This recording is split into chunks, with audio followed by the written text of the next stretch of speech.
Hi everybody and welcome back to our Nightfall mini-series, Locatum Umbra. This is session 3, It's Nothing Personal. We hope you enjoy.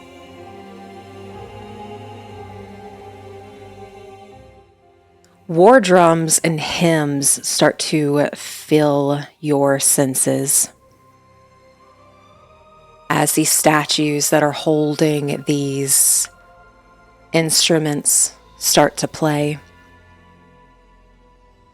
Behind the person with the giant sword who is standing at their full height, you see this ornate pedestal with a very ornate case.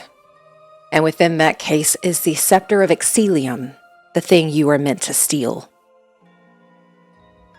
It looks like it was broken and then remade, and almost like gold was melted down to fill in the cracks in order to seal it together. And along the shaft and the globe, you see multiple jewels that will represent every god of Terravota. You have been experiencing their trials. This is theirs. This is for them, and that is what you are meant to take. There's a crimson red one that glows just a little bit brighter than the other ones. The person in front of you takes their sword from the ground and points it at you.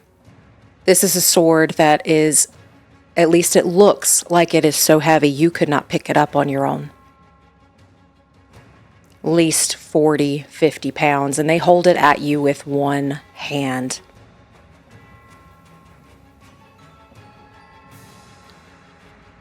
Skaloth demands you suffer. You cannot do that in your current state. It lasts only for a moment, but you start to feel a warmth that is just slightly too hot. And an emotion you cannot quite place. It's like your heart skips a beat in this moment as this person stands in front of you. You truly feel like you are going to die. You all have done dangerous missions, stolen, taken, killed many dangerous people, things. And you've always got a thrill from that, because clearly you all are still in this business. However, this may be one of the very first times that you feel your stomach drop and then rise up like it's sitting in your throat and it twirls. But you are healed, as if you have taken a short rest. As if you are about to die, you cannot suffer the way that they want you to. You now have full HP. Anything that resets on a short rest, you now have back. For some of you, that is spell slots. For some of you, that is wild shape. For some of you, that might be bardic inspiration. As you all now have full HP. You cannot see this person's face, but there is almost this hint of excitement coming from them as you can hear the rattling of their armor.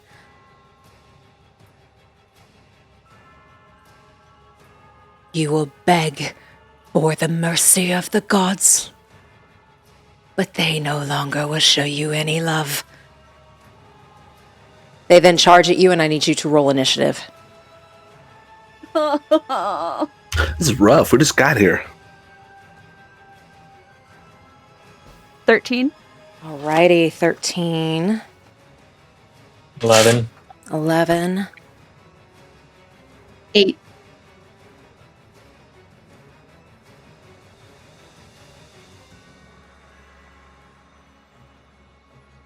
Annie, 8. 24. 24.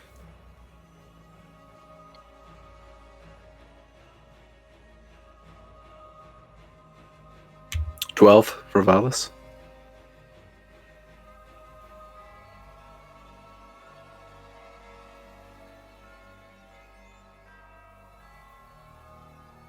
And Taryn? 23. 23. Alrighty. As you all see this person charge at you, our order is going to be luck. Taryn. This being. Elin. Valas.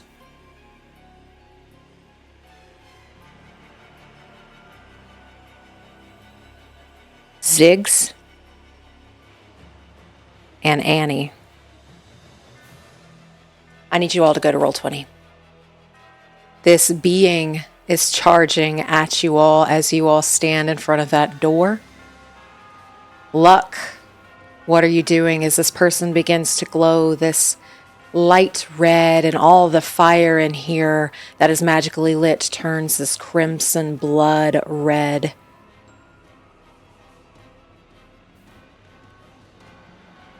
I feel a snake-like movement around my wrist as my whip makes its way out of my arm.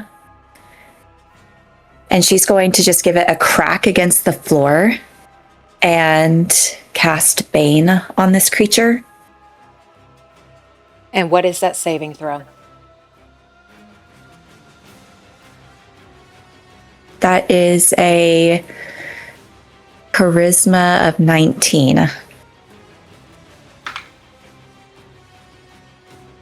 With that, they roll a 25. I thought maybe because they were like stone or something, they were not charismatic. I was wrong. Okay. I am going to... let's see. I don't want to be like right in the way, so I'm going to use some of my movement to bop over here. 2, 3, 4, 5. How much movement do I have? I have 45. I have quite a bit. 6, 7. I'll stay over here, and I'm going to bonus action patient defense. Okay, and what does patient defense do for you? It gives attackers disadvantage on attack rolls made against me. Okay. And trying to see if there's anything else. I think that may be it. Action, bonus action. Yeah, it's basically the dodge action. Okay. You got it. As you patient defense. And with that, this being charging at you will use a legendary action. 5, 10, 15, move half of their movement. And that is their legendary action. Taryn, you're up.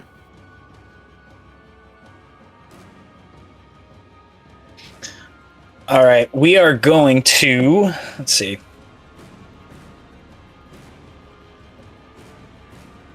5, 10. Well, actually, staying right there, we're going to see this guy charging us. And Taryn's going to grip his axe just a little bit tighter. You kind of see his entire body just tenses up as then he starts also charging right at this guy. We're going to go...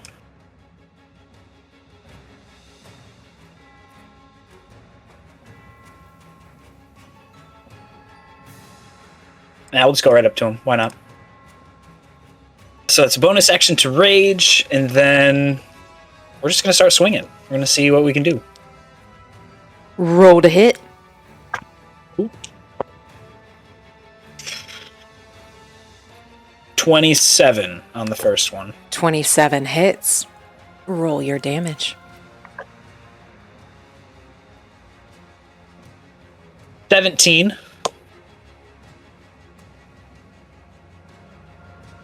Pierce / slashing, I think. If that matters, I don't know if you need the damage type. 17 points on your first attack as you manage to get in between parts of their armor and slash their flesh. Is there another attack you can do? There is, and we're going to do it. You got it. Natural 20. Nice. Yeah. It was a 1 and a 20, so I got both sides. Ooh. So are you reckless? Yes. Did I not say that? Sorry, I meant to say reckless. All right, you're reckless. Cool. Alrighty. With a natural 20, go ahead and take your max and roll. Trying to remember. 3, 2 additional. Okay. Oh, I had it written down last time and I threw it away. Shoot. Uh-oh. I had that.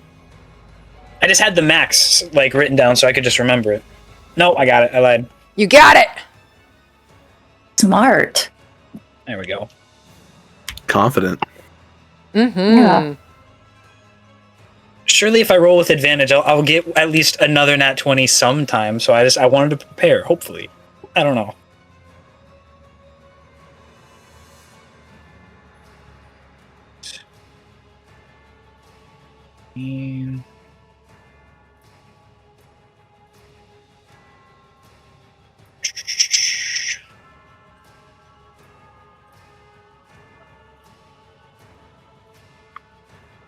$71. 71 points. As you hit hard, what does this hit look like as you do the first crit against this being? I think on that first attack, he finds that weak spot or that gap in the armor, and he pulls back and just fakes like he's going to swing around the other side, but then comes right back to that same spot since we know where it is and just hits it even deeper. And that hurts. But even as you do that much damage, they stand taller than you, even though you're 6'5". Correct? You're 6'5"?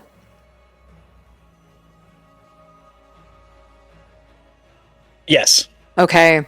They're just slightly taller than you, and you see the point of this bassinet helmet look down at you, and you hear this maniacal laugh coming from them.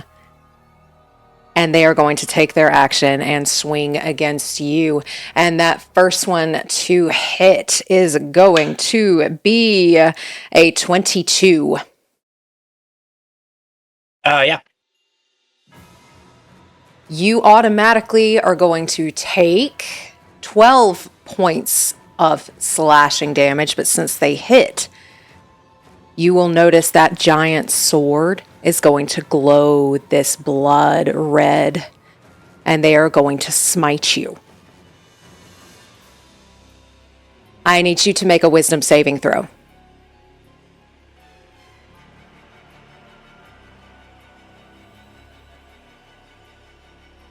We got a total of 8. Okay. As they staggering smite you, you will take an extra 15 points of psychic damage. And because you failed, you are stunned until the next round. Well, that sucks. All right. You're in danger. And they are laughing and cackling as they do that first attack. And then once they go down, they're going to bring it back up and try to swipe at you again since you are stunned.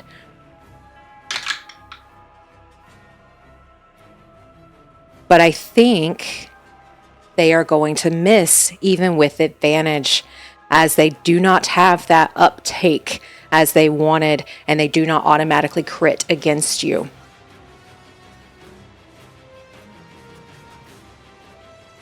They will look at you, and again, you will hear that maniacal laughter, and they are actually going to use a legendary action to attack you again.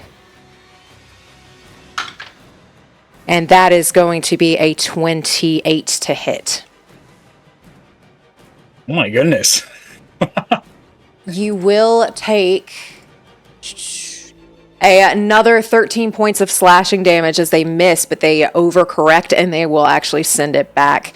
And this is a very large weapon, so it leaves very large wounds. And with that, that is their turn and one of their legendary actions. Elin, it is your turn. I think, seeing that the damage that it did on Taryn, I'm going to try to kind of hang out where I'm at and pull out my short bow. Okay.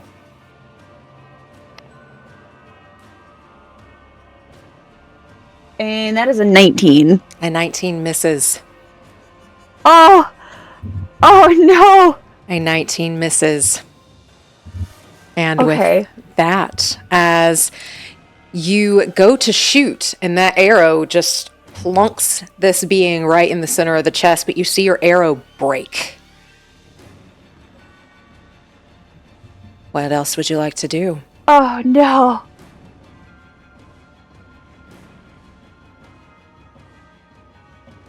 I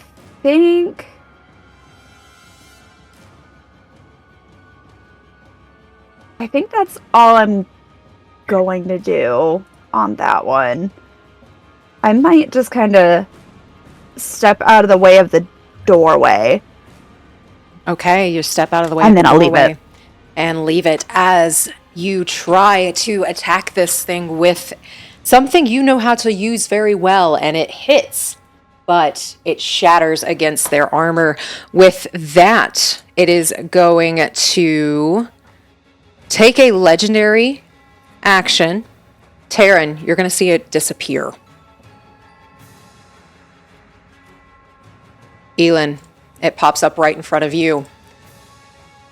And with that, it is now Valas' turn. Okay, it's like you read my mind. I'm going to try something here. Because my thinking is... First, let me measure something.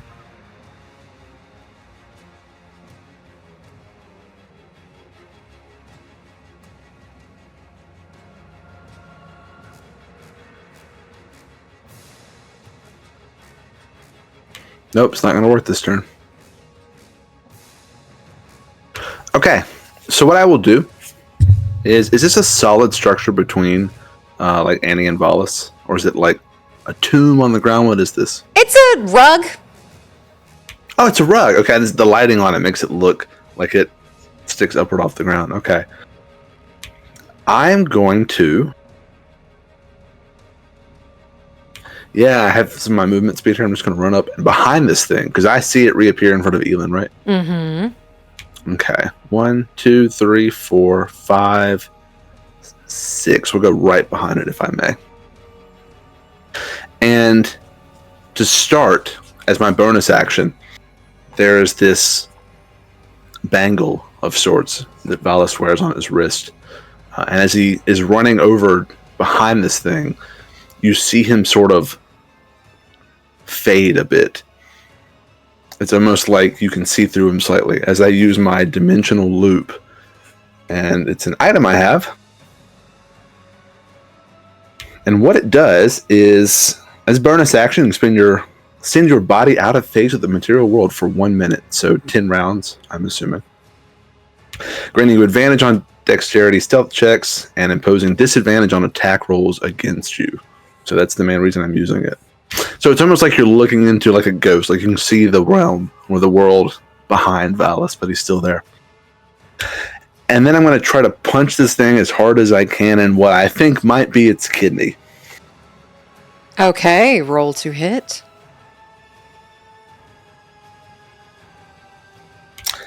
Oh no, I don't think it's going to. An 18. 18 does not hit.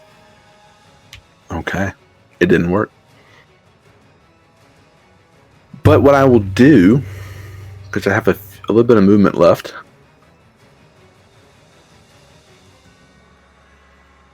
Yeah, let's do this. 4, back up from it. Do you have anything that makes it where they cannot get an opportunity of attack against you? I do not. All right. And can I ask a question, actually? Of course. Is there any chance that attack I just made would have been at advantage due to flanking? It would have. May I roll again? You may roll again. Thank you, GM. Worse. Okay, I move backwards. Alrighty. I don't think a 15 hits. It does not, actually. Okay. As they go to swing, but this thing is really heavy and they just miss. But as you go for that kidney shot, your knuckles just hit solid steel. And that aches, but you do nothing to them and you're able to back away. And with that, is there anything else you wish to do? No. Is there anything else I can discern from that? I have an idea, and there's a spell I was going to use, but given how you described it, let me just ask what I'm thinking. We came down here in this crypt that may have not been touched for a very long time, and there's this thing just here ready to fight us. Can I ascertain that it might be made of steel? Like entirely. It's not a person in armor. Roll a... I think that would be more of an Arcana check to see if there's that magical nature behind the fact that this could be someone made of steel. Or you may roll a perception check. I'll do Arcana. 17. With a 17, you get the sense that this person is magical in nature, but not necessarily fully steel. Okay, cool. That's my action and bonus action. Nothing else on my turn. You got it. With that, this being is going to use another legendary reaction and try to hit Elin with a 17. Yeah, that'll hit. That hits. You take 12 points of slashing damage as they use their third legendary action. And with that, Ziggs, you are up. We're gonna start by moving ourselves to tuck in between here. You got it. And then I'm going to cast Distant Whispers. Hang on. Yeah, Distant Whispers on the Vengeance. Okay. And so it makes a Wisdom saving throw, which is 17. 24. Correct. And successful save, it takes half of 3d6 psychic damage. You got it. Go ahead and roll your damage.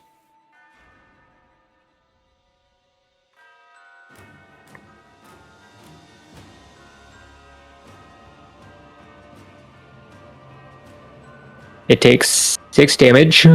Okay, it takes 6. And it doesn't even look phased. I'll make myself look smaller in this little alcove that I'm in. As you make yourself look smaller, this thing will use another legendary action. It is going to step over here, and it's going to take an attack against Annie. And that is going to be a natural 20 for a 31. You take 12 plus 14, 26 points of slashing damage as it brings this heavy weapon onto you, and you can feel as it hits your shoulder, like your shoulder is about to dislocate as it leaves this big hunk missing. And then it raises itself back up like it is ready to swing again, and it is now your turn. Okay. If you can get this thing on the ground at some point, I have an insane idea. Okay. Insane, you say? Try it. Don't worry about it. Don't worry about it. I am going to do another insane idea. I'm going to cast Haste on Taryn. Okay. Woohoo. So you Your speed is doubled, you get +2 to your armor class, you have advantage on dex saves, and you gain an additional action on each of your turns. It can only be an attack, dash, disengage, hide, or utilize. And we're gonna pray that I don't lose concentration. Perfect. And speaking of that, if you lose concentration, Taryn, you lose your next turn because you become... No, wait. Is it the person who loses haste? It is the person who loses haste. Yes. You would become lethargic and you would have that incapacitated for another turn. But Taryn is currently incapacitated.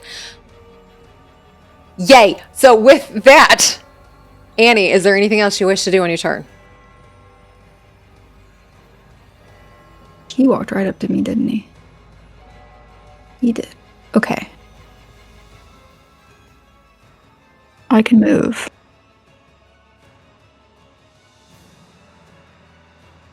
You can move because Valas used the opportunity of attack and this thing does no longer have one.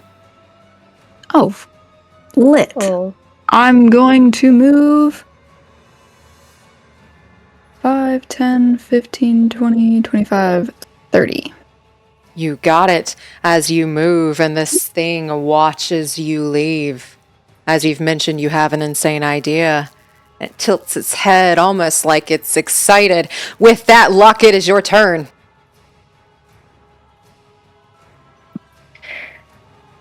Okay.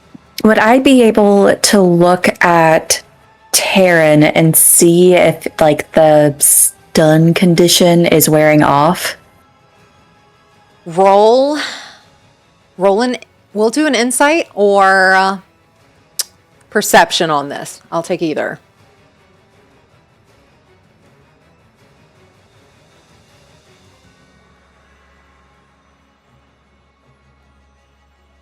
Okay, it's a 14.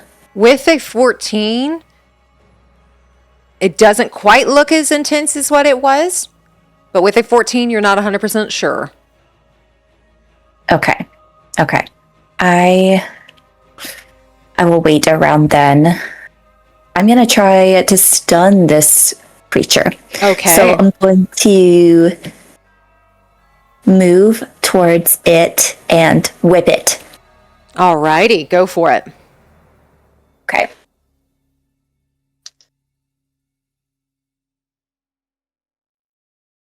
That is a dirty 20. Dirty 20 does not hit. Okay, I'm going to whip it again. Go for it. Okay. Dirty 20. Dirty 20 does not hit. As you see your whip actually hitting their armor. But it does nothing as it just bounces right off. Bonus action, flurry of blows. I'm just gonna punch it. You got it. Are you getting close to it? Yes, sorry, I need to go back to the map. I'm going to get about right here and punch it good. You got it. Okay. Roll to hit.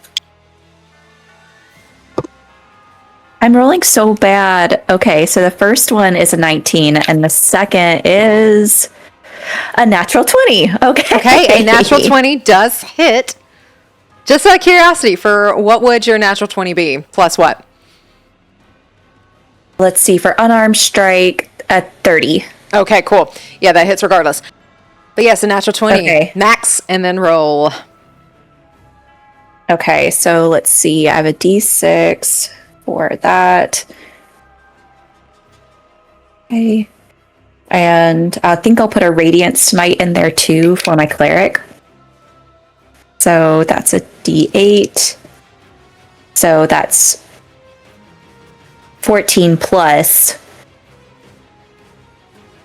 Okay, so I have 14, 21, 22 points. 22 points. You got it.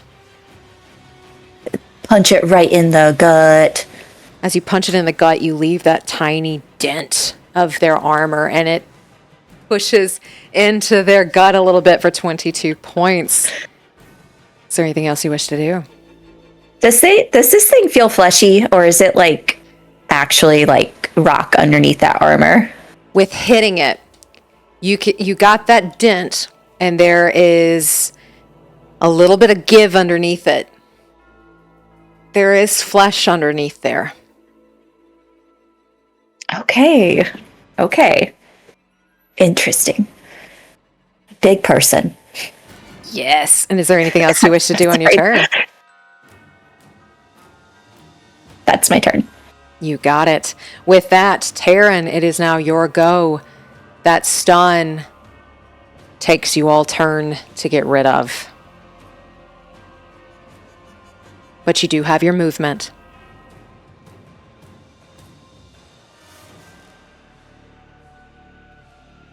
I was not aware I had my movement then. That may not be how it works, but we're going to say you have your movement.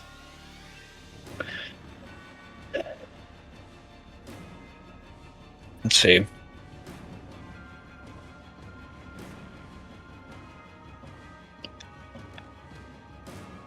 Because we don't have action bonus. I think we'll stay where we are for the moment.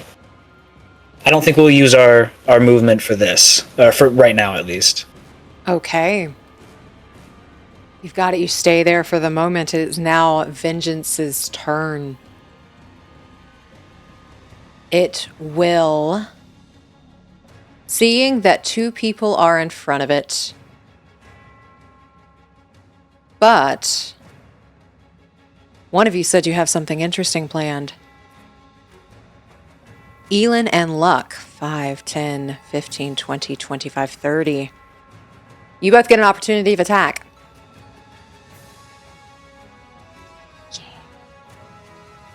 And I have... Should we roll d20 on that? Just like you're doing a normal attack. So like with a dagger or something, depending on what you want to do. If you had a feat of Warcaster, you could cast a spell, but I don't think you have that feat. So it would be a dagger or a melee weapon. 16. With a 16, that does not hit. And with that, what was yours? Luck. A 23. A 23 meets it, beats it. Oh, I'm gonna give it another quick little jab as it's trying to leave. And can I use Stunning Strike? You may try. Okay. So 23, and I'll roll my damage. Just a little hit. Ooh, 7 plus 5, so 12 points of damage, and then let's see. Stunning Strike, where are you? Go all the way down to my monk stuff. Okay, so it's a con saving throw of DC 18. Alrighty, they rolled a 23. Oh, I'm so weak and they're so strong. Okay, they are not stunned. All right, they are not stunned. As you do that hit and you feel the back of their armor as they're walking past you dent, and it's like they do not have any care. Annie, they are going to raise their weapon. I'm ready for your insane idea. And they are going to attack with that sword, and that is going to be a 21 to hit. Yeah. They will smite you as well. They're going to put a divine smite on it. So that is going to be 16 points of slashing damage. And then another 8 of radiant damage as they come down hard on you with that giant sword. Yes. They will then, as soon as they go down with that sword, they're going to try and bring it back up. And that is going to be a 26 to hit. And that is going to be an extra 12 points of slashing as they hit you very hard with those 2 attacks. That is their turn. Elin, you are up. Yeah, go ahead. What's up? I have Skirmisher, so they ended their turn in 5 feet, so I'm going to use half my movement to run away. You got it. And that means Skirmisher means you don't have an opportunity of attack when you run away? Yeah. Nope. You got it. Alrighty, you're able to run away as they take those attacks against you, and they will watch you run. Where is that confidence you just had? It's disappearing. No, never. Can I go across this, like, square thing? That is a giant statue, so you will have to go behind it. Okay. 5, 10, 15. Okie dokie. Alrighty, and with that, Elin, you are up. I think seeing that, I'm going to try to cast Ice Knife. Okay. Is that a 2 hit? Yes. Alrighty, roll to hit.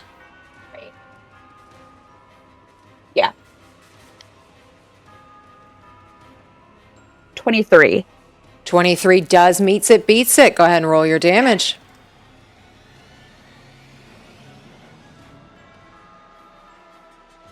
That is 9 points of piercing. Alrighty, 9 points of piercing. As it does not look like it phases them.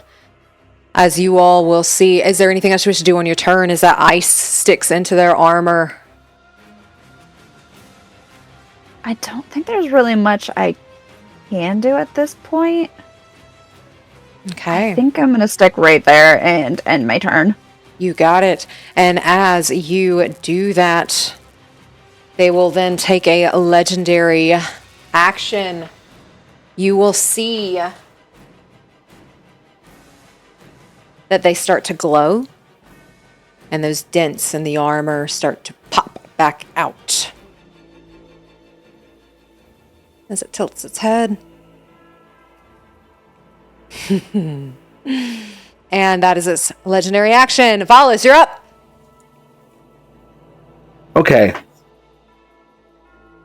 I know that I think it was Luck found out there's flesh underneath this thing. Yes. But I don't know that, and I'm going to go with my original idea, Okay. which may still work. I'm going to backpedal just a little bit, Uh-huh. 10 feet up to here, and then I'm going to cast Shatter in the general direction of that big thing. Okay. Is that a 2 hit or a save? It's a save. It's a 10-foot radius. I'll draw it out if you want me to. I just don't want to hit anybody else, but I think I have clearance for it. Yeah, you would have clearance for it where they currently are. It is a con save of 16. If it happens to be a construct, it's at disadvantage. If it happens to be one. 31. It takes half of 3d8, Okay. which will be complete trash. 5 points of... let me check the type. I think it's thunder. Okay. It is 5 points of thunder damage. You got it. As you do thunder damage and you see the statues and everything around it start to crack and shatter. Their armor, though, stays strong as they will turn around. They will look at you. How dare you desecrate this place further? And with that, is there anything else you wish to do on your turn? Yeah, I'm going to run up to it, because that was just my action. Mm-hmm. I have enough to get there. And I'm going to say, you started desecrating me first, and start punching it. I'll use Flurry of Blows. Roll to hit. So it's 2 attacks I'm going to do here. The first one is...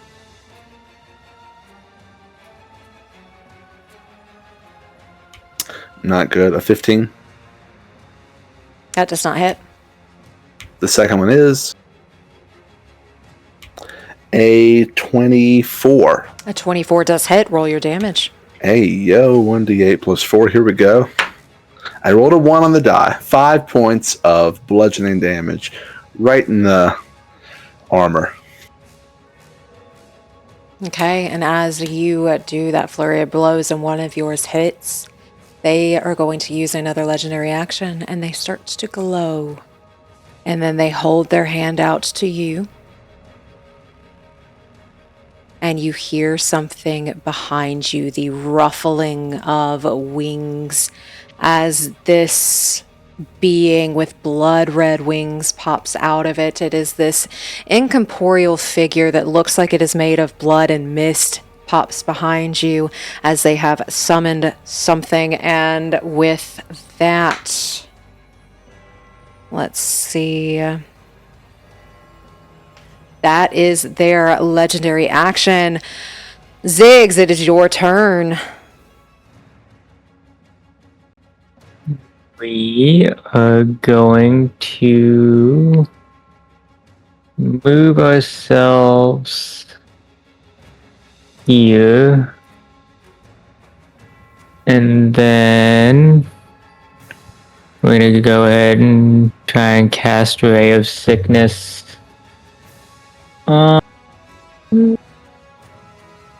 Let's go for the spirit. You got it. Roll to hit. 28. 28 hits. Roll your damage.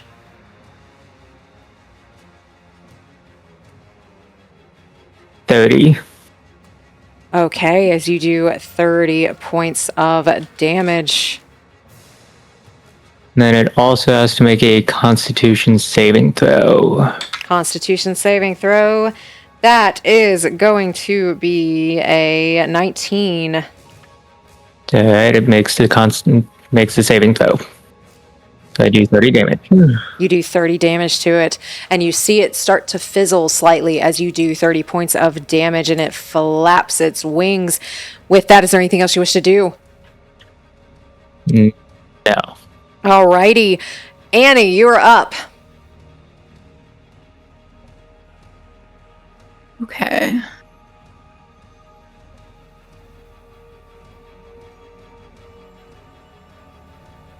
Can I...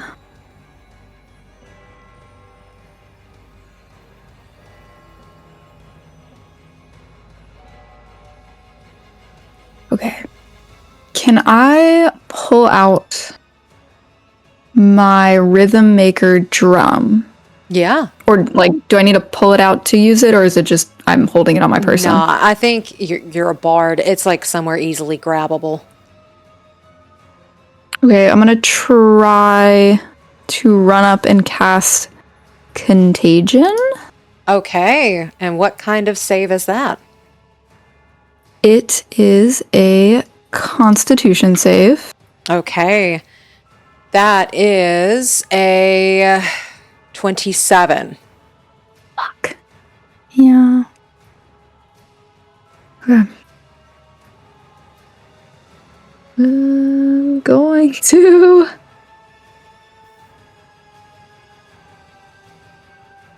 bonus action disengage. You got it. That was 5, 10 over there. 5, 10, 15. Wait. 15, 20, 25, 30. Okay. Okay. As you try to cast Contagion, that's the first time you've cast Contagion. What does Contagion look like for you? I would say, like, out of her hand comes this, like, sickly green smoke that sort of vines up, like, into their armor to try to get up, like, their nose and their mouth and such. Okay. As it's almost like this armor is so tight that it cannot get through and you are able to disengage. Is there anything else you wish to do? That's it. Alrighty. With that, this being that was just summoned's turn And it is going to use, you see it take out this mace, and it almost forms out of this blood red mist. And it is going to try and attack Valas. And that is going to be a 28 to hit. It is at disadvantage. That makes a difference. Okay. That is going to be a dirty 20 to hit. Oh, that means it beats it. And which creature is this? The spirit or the... The spirit, thing? yes. Okay, that hits. Alrighty. And then that is going to be...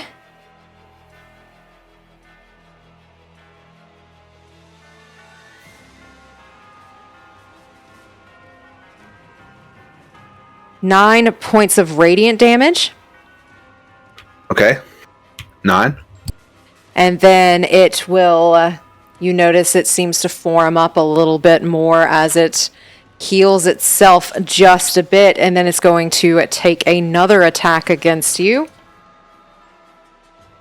And that is going to be, you said disadvantage. Yes, please. That is going to be a 23 to hit. That does hit. And you take another... Did I say 9 points? I rolled the exact same thing.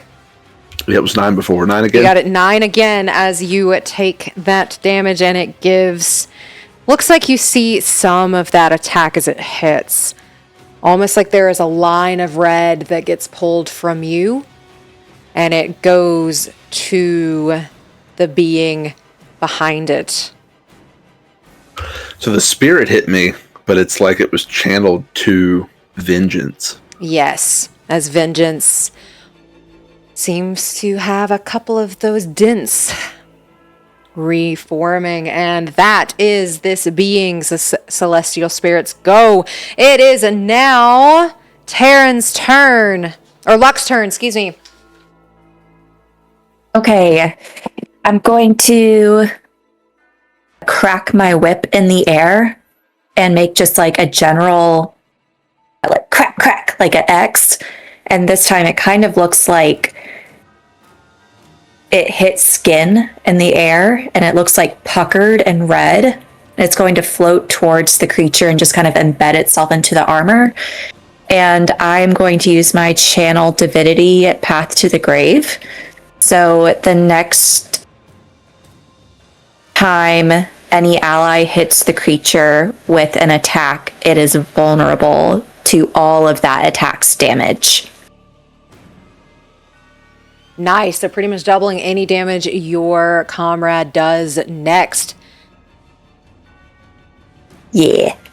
And then, yes,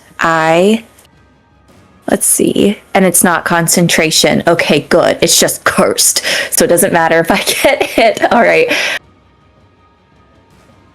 I think she'll just yell out, "Hit it now!" And she's going to kind of duck behind this little statue over here. Nice. Okay. And with that, it is now Taryn's turn. All right. We very happy that we're no longer stunned. We want to give vengeance the business. Ooh, okay, hang on.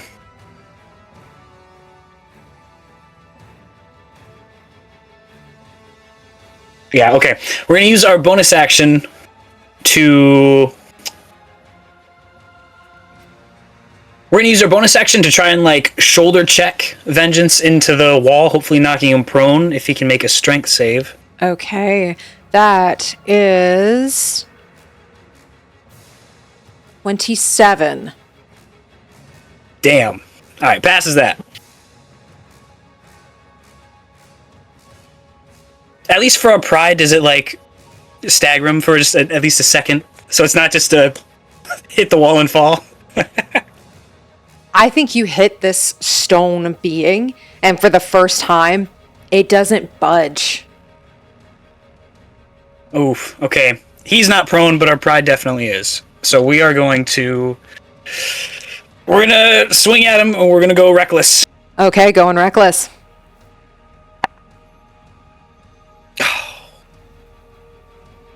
It's 32. 32 hits. Roll your damage. It was a 19 on the die. Oh.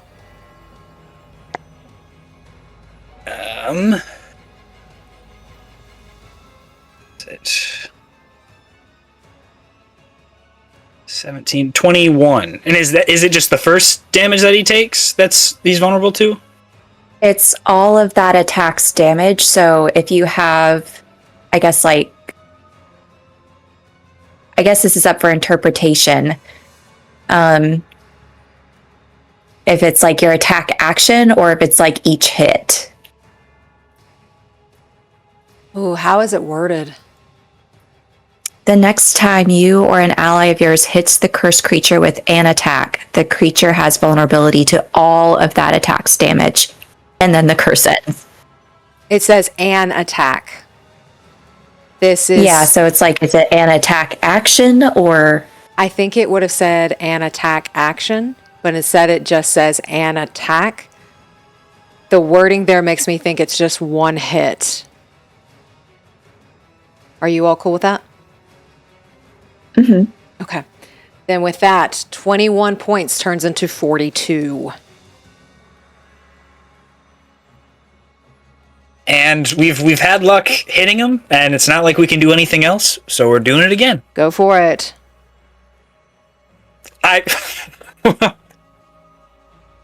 Yeah? There's another nat 20. Okay. Go ahead and take your max and roll. Yeah. I want a camera on the dice. I'm not making it up. I believe you.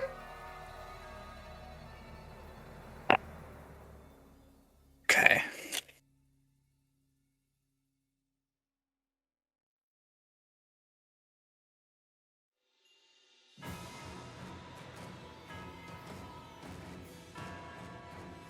Math.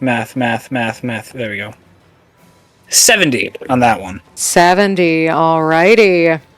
As you do a lot of damage very quickly, and you still are hasted, meaning you have 2 other attacks. Is it a whole action or just one You extra get a attack? One attack only. One attack. Okay. But if the DM says, I'll take 2 more. It does specifically say you get an extra attack and not an extra attack action.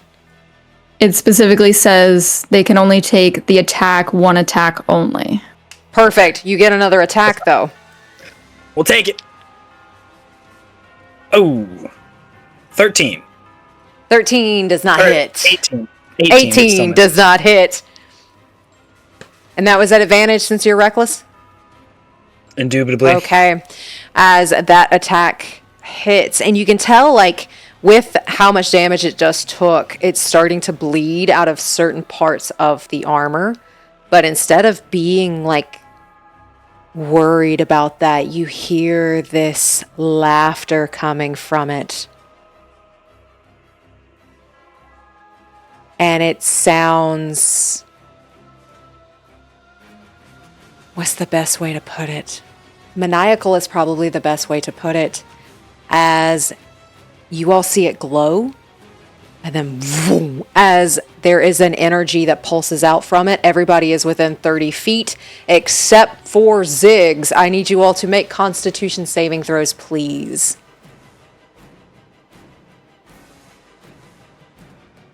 I think we're all... Oh, God.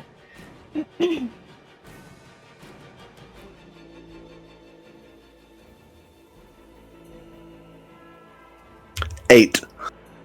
Okay. 9. 18. 26. 26. 14. Okay.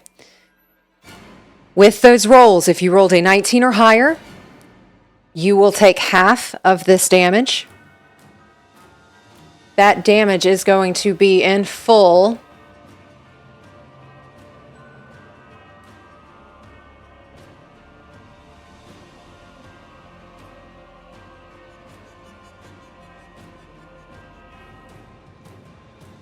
Okay. If you failed, you take 35 points. 13 of that is radiant, 22 of that is necrotic. You are also prone. If you passed with a 19 or higher, you instead take 17 points in total. And you are not knocked prone as this energy pulses out from it. And then it will take a bonus action to Misty Step out of y'all's way towards Ziggs, and he will walk 10 feet to you. And with that, that is Vengeance's go. It is now Elin's turn. What are you doing? Now that he's stepped that far, I'm going to go 5, 10, 15, 20, 25, 30. I'm going to go next to Valas so that I can get that sneak attack. I'm going to roll out my dagger and see if I can hit. Okay, the Celestial Spirit? Yes. Okay, and while you're rolling that, real quick, Annie, roll me a concentration check, which is a Constitution saving throw. You need to roll a 17 or higher, or you lose concentration on haste. Oh. Okay. I have advantage. I think I have Warcaster or something. Perfect. Warcaster gives you advantage. You need a 17. Okie dokie. Rolled a 13 on that dagger. I'm Okay. not going to use that dice. Hold on to that real fast. Okay. I'm so sorry. Oh, no. I'm so sorry. What is it I had like? advantage in everything. What is it like when Annie loses concentration? It's kind of as if she like dropped something heavy. She like lost that connection and she sort of drops it as he sort of drops incapacitated. And what is it like when haste drops for you, Taryn?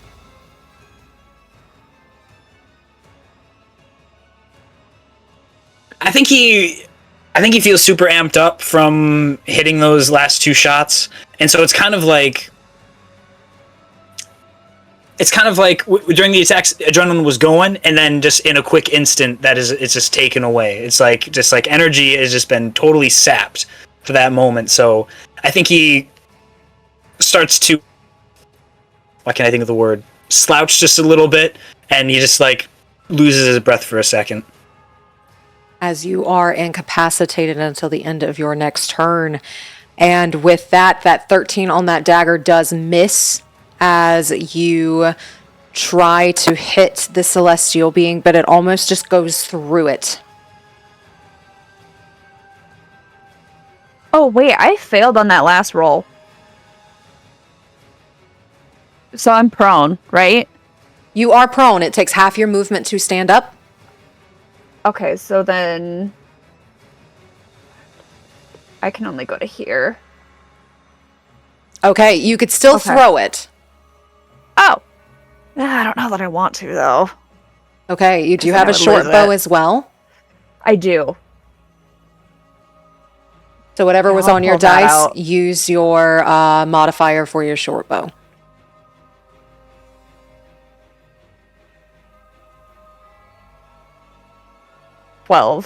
Okay, that would still miss as that arrow quite literally goes straight through the celestial being. And with that, is there anything else you wish to do on your turn? You do have bonus actions where you can dash. I think that's all you can really do with that bonus action right now. How far, if I'm prone, how far can I go dashing? Dashing would give you... You used half of your original movement, which would have given you 15 feet. If you dash, you get another 30.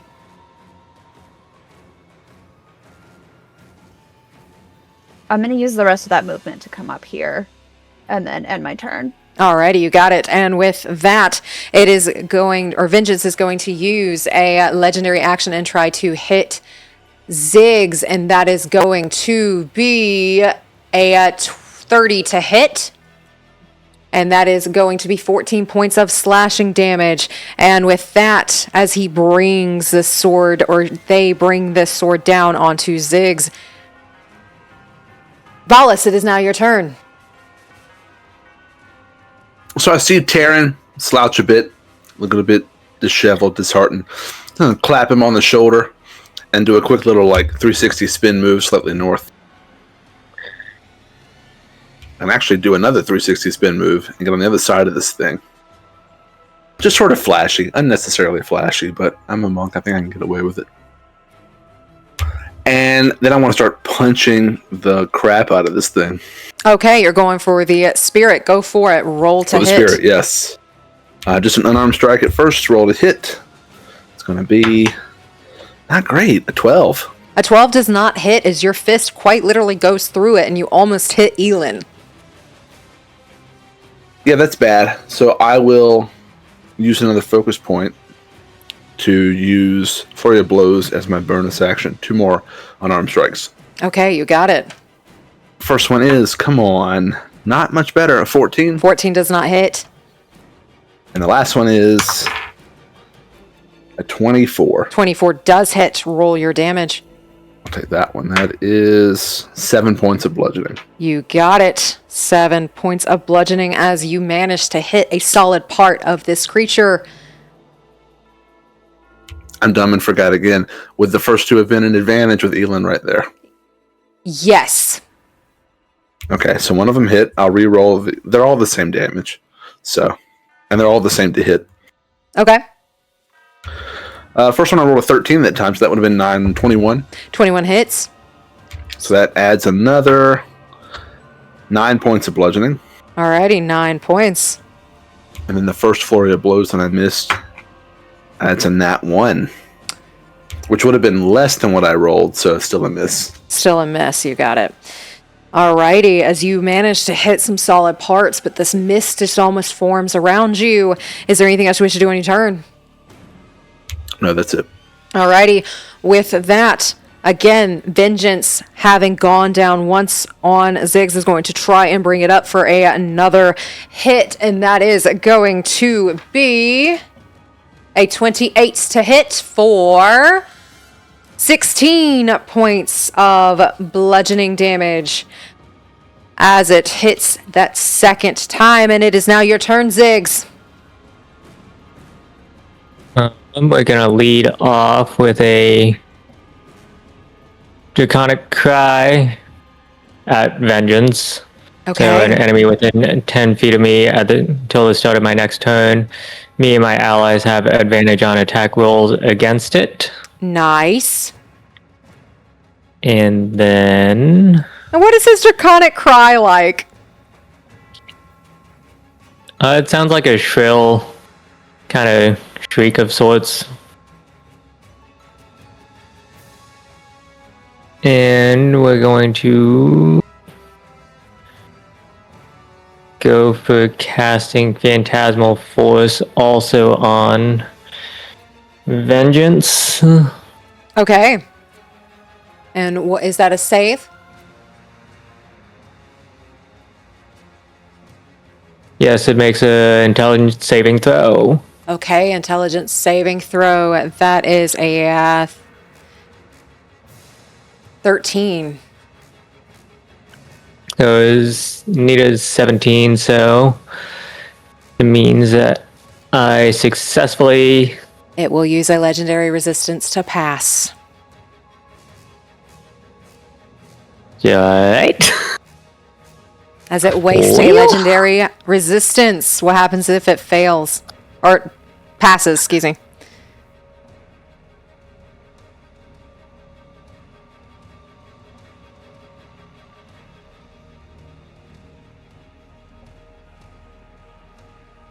I think if it passes, then...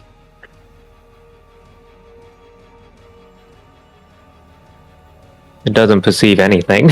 Oh, it doesn't take half damage either? No. Okay. As you cast this spell and it almost bounces off of their armor.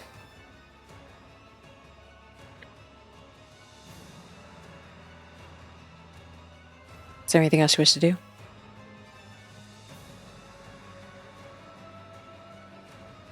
We are going to... What can I get to? We might still keep moving ourselves towards that pedestal. Okay. As you move towards the pedestal, with that, it is going to use its last legendary action of the turn and pop right here. And with that, it is now Annie's turn. Okay. So could I hide as my bonus action? You may. And then if I went 5, 10 up here, am I still hidden? You would matter. still be hidden, yes. Wait. Okay, I'm going to do that, and then I'm going to cast Guiding Bolt. Okay. And then from Ziggs, we have advantage to hit him, right? Is it within 10 feet? Ziggs, will you read what the Draconic Cry does again? It is just a cry. And I let out a cry at enemies within 10 feet of me, and then until the start of my next turn, you and your allies have advantage on attack rolls against the enemy that could hear you. Yes, and you all were able to hear him. Amazing. Okay. Why do you do this to me? Uh-oh. 17. 17 does not hit as You're that guiding dancer. bolt. You are able to cast it and it just bounces off of their armor. Okay, I'm going to use 10 more of my movement to go back and hide. Okay. You are able to go back and hide.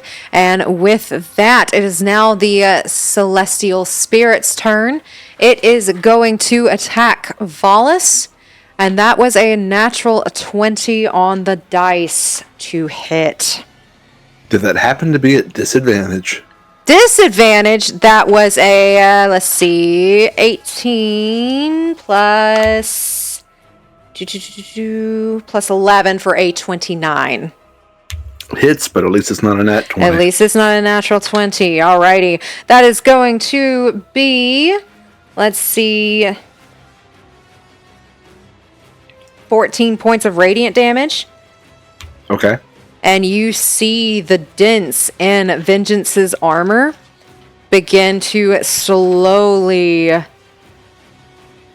unfurl, pop out, undent, and it is going to try and hit you again at disadvantage.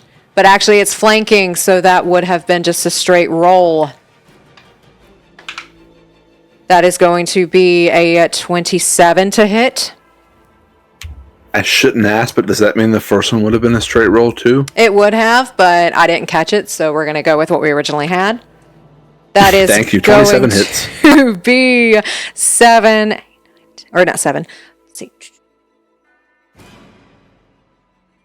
10 points of radiant damage on that second attack, and again, you see the dents and the blood almost reverse back into that being. And with that, that is the Spirit's turn. Luck, you are up. I think she's like peeking out from behind the statue and she'll say, saw that. And she's gonna run towards the Celestial. So just kind of peeking out to get like a good I'll come up here beside Taryn, and she'll get up close enough to snap, and she's going to try to do banishment on the celestial spirit. Okay. You snap and cast banishment on the celestial. What is the save? DC 19. But what is it? I just saw it. Charisma. Okay, it's charisma. It rolled a 16 on the die plus 3 for a 19. My heart. It hurts. Oh, goodbye, 4th level spell slot. Okay, I tried. And with that, is there any bonus actions or anything else you wish to do? Let's see. Bonus action. I don't think I want to do any bonus actions, but I am going to, let's see, I did 5, 10, 15, 20, 25. I'm going to move 20 back right here so I can keep a watch on everything. You got it. And with that, Taryn, you are currently lethargic, but you start to come to closer to the end of your turn. We'll give you the movement if you wish to take it.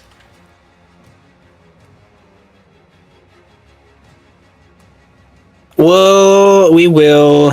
What will we do?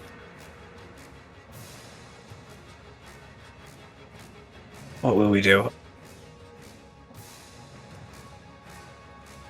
We'll move up just a little bit right next to the spirit there.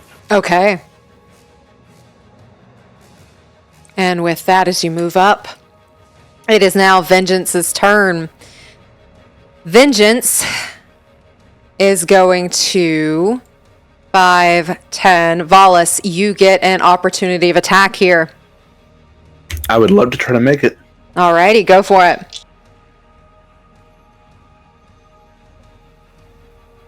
Dear Lord, it's a natural 1 for a 10. Okay, with a natural 1 for a 10, you miss and you are really aiming for it, but you start to stagger. Roll me a dexterity saving throw to see if you go prone.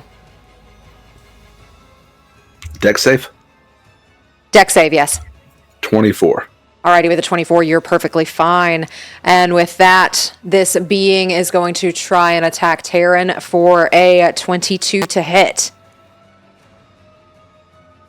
Meets it, beats it. Meets it, beats it. Alrighty, that is going to be... They are going to smite it. As they smite it with a supernal smite. Their strike causes ambient magic surrounding you to collapse and detonate. You take 4d6 force damage. That is going to be 12 force. Okay. And I don't think you're being affected by any 3rd level spells currently. So you just take that damage and then you take 17 slashing from the sword. Okay, sorry, you said how much force damage? Oh, what did I say? 12? Was it 12? I think it was 12 and then 17. So that is 29 in total. As you see that sword come down, and it's almost like it just as it hits you. Okay. Because we're raging, 29 halved to 15. And then we will use our reaction 14. to Stone's Endurance. Or 14? Yep. Okay, 14. And we'll use Stone's Endurance to reduce it to 8. Perfect. You take 8 damage from a smite, and they're going to try again for... I do not think that hits with a 21. It does not. And with that, that is their turn. They will not do that yet. Elin, it is your turn. Okay. I am going to break out that dagger again, just because I am... I've got Valas with me, so I'm going to try to hit it and then go for that sneak attack. Oh. You have advantage on the roll Oh, I do. because you are flanking. Ooh, that is 26. 26 does hit. Roll your damage and then add your sneak attack to it.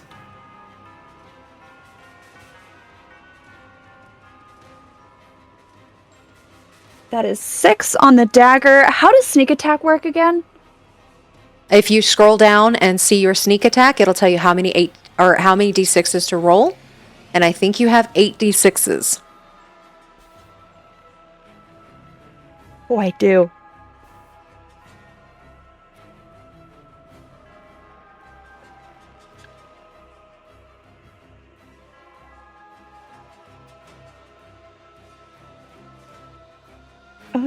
I need a calculator for that because that is a lot of math. 6, 2, 21 on the sneak. 21 on the sneak. Perfect. As you do 21 extra points of damage on this being, and it starts to fizzle, and you can tell it's starting to lose its form as you do that extra damage. And is there anything else we should do on your turn? I think noticing that it is starting to fizzle a little bit, I'm going to stay here to see if we can finish it off. You got it. And with that, this thing will use a legendary action. It is going to 5, 10, go behind you, Taryn. You get an opportunity of attack here. I use my reaction for Stone's Endurance, so I do not. You do not. You got it. Alrighty. With that, Elin, that is going to be a 18 to hit, which does pass your armor class. That is going to be 8 points of slashing damage as it walks behind you. And with that, that is its legendary action. Valas, you are up. Okay. I still want to take this spirit out Okay. because I don't like what it's doing to vengeance. So I'm going to keep punching it. You got it. Roll to hit. I'm not rolling well, though. Wait, do I have advantage because of this Ziggs thing? That is only on vengeance. Ah, rats. Okay, first one misses with a 12. First one misses with a 12. Go ahead and roll to hit with your next one. Yep. Ooh, that's good. A 28. A 28 does hit. Go ahead and roll your damage. 6 points of bludgeoning. Also, I'm really stupid because I haven't been taking 2 regular attacks each turn. Sorry about that. Oh, okay. So that's my 2 regular ones. Now I'm going to use a focus point and do flurry of blows to take 2 more. Roll to hit.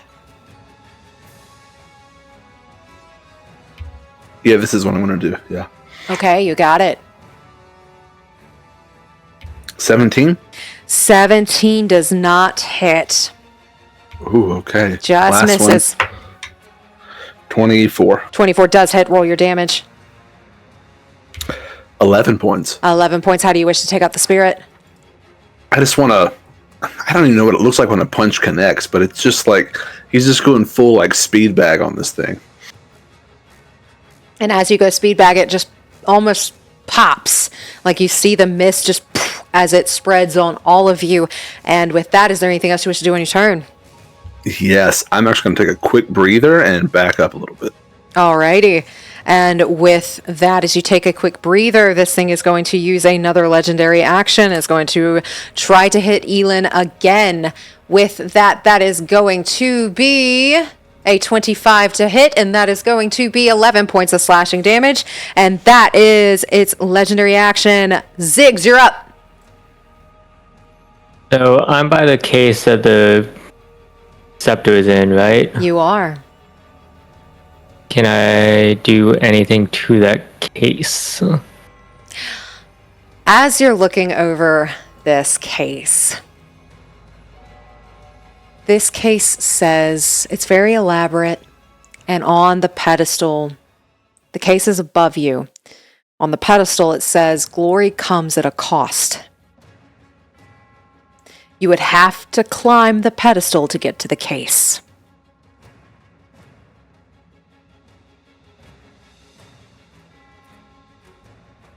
Let's go ahead and get up on the pedestal then. Okay. Roll me an it could be acrobatics or athletics. I'll let you choose to see if you can climb and scale this within your movement. Yeah.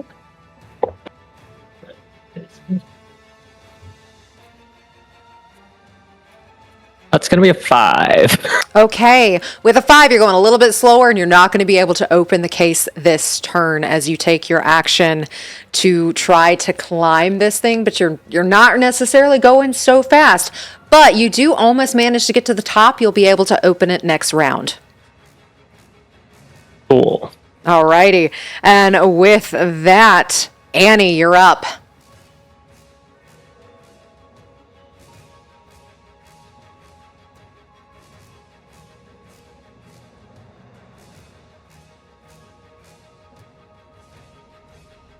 Okay, I'm gonna move 5, 10 down. You got it.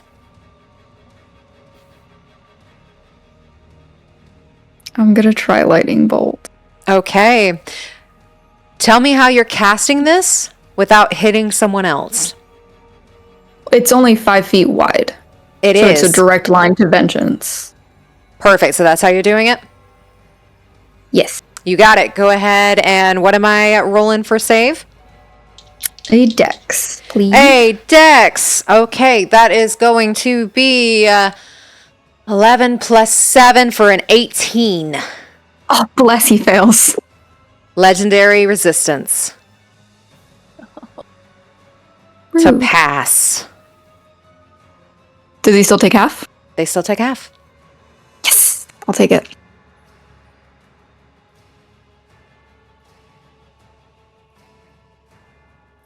I have too many dice. 2, 3, 4, 5, 6, 7, 8, 9. Awesome. Okie dokie.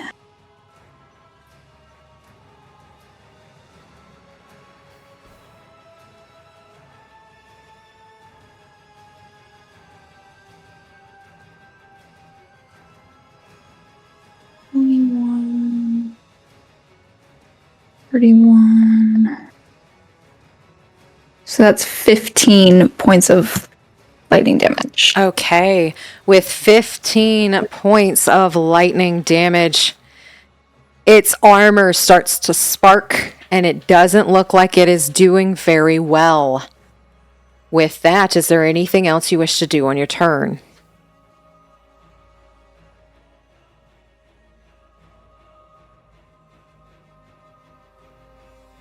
I am just going to move back into my little hiding spot. You got it. With that, it is now Luck's turn. What do you wish to do?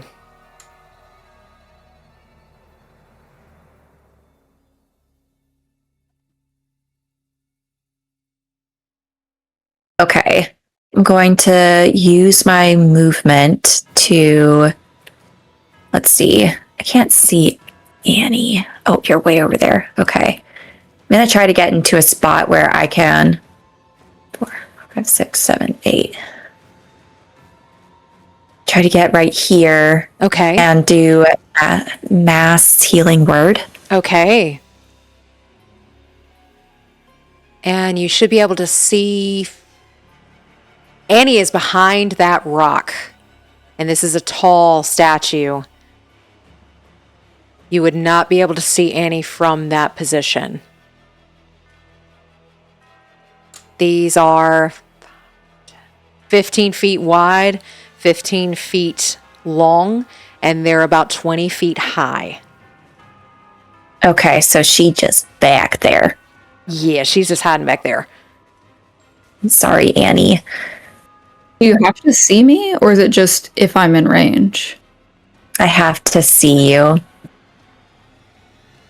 Okay. Let's see. I don't think there's anywhere I can stand to see everyone.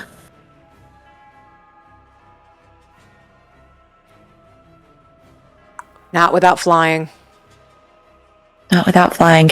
And You said mass cure wounds? Healing word. mass healing word. Oh, okay, never mind. Yeah. I'll do it from right here. So everyone can get, let's see, 2d4 plus my wisdom, which is 5. Okay, so it's 13 points of healing back. Okay. Everybody gets 13 points. That's healing word. Heals you. Is there anything else you wish to do on your turn? Yes. Sorry, I'm going back and forth between character sheets and where You're am I? good. Okay. So I think I used 45 to get up there. Okay. I think I'll do another path to the grave and do another axe in the air.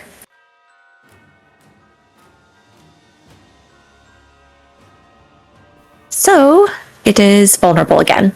Okay. It is vulnerable to damage it takes the next attack. And with that, Taryn, you're up.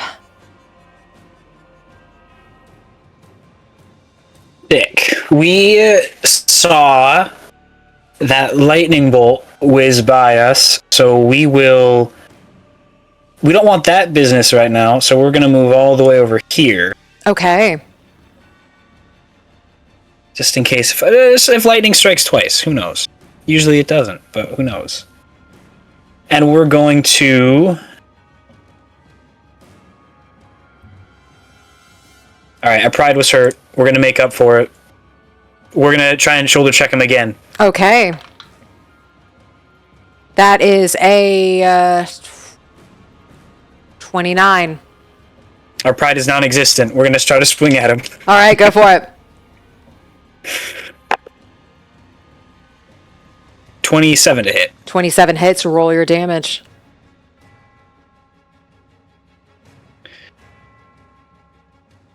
$20. So then 40? 40. How do you wish to do this? Huh? Oh, that's true. I wasn't ready for this. I think we'll go right back to that original little cut in the armor that we found, and we're just gonna lay into that one. No, it's messy, it's brutal, but we're just doing that over and over and over again, hopefully.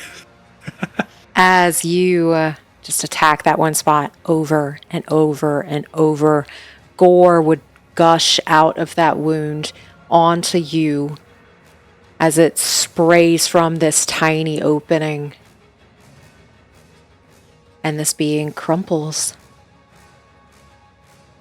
Is there anything else you wish to do on your turn?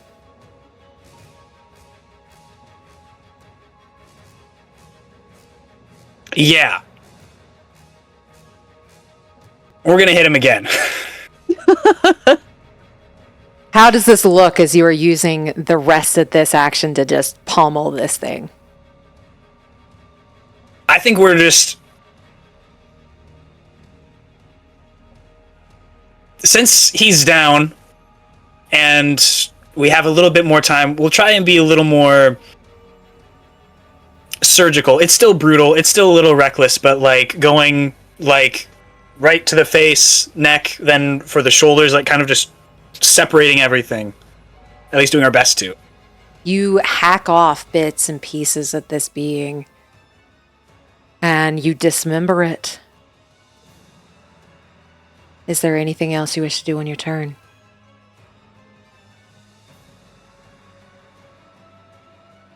He spit at us when we started, right? He said you spat on the opportunity of life. We'll spit on his lack of life. Right on the face. Damn. And we're still amped up, and we'll do what we were doing when we were still upstairs, just like the pace back and forth, like something else come, like bite me, like I'm ready. Just kind of pacing forth. As you all see Taryn disembowel this person pretty much, this being, and then start pacing. With that, Elin, is there anything you wish to do?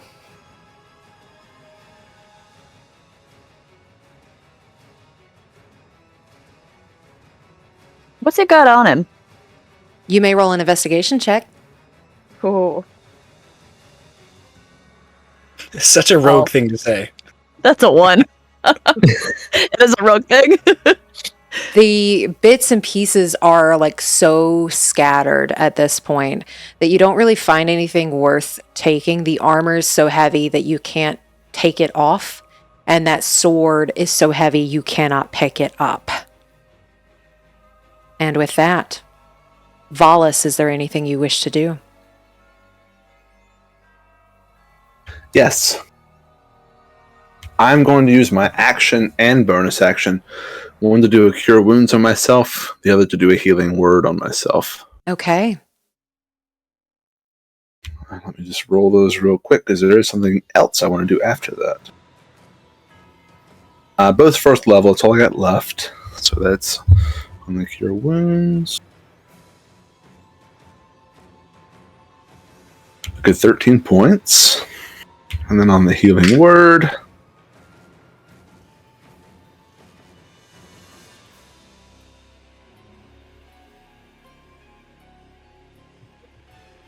was 21 points. Okay. That is your action and your bonus action. And then I want to just keeping my eyes on the breadth of the room down to the southeast.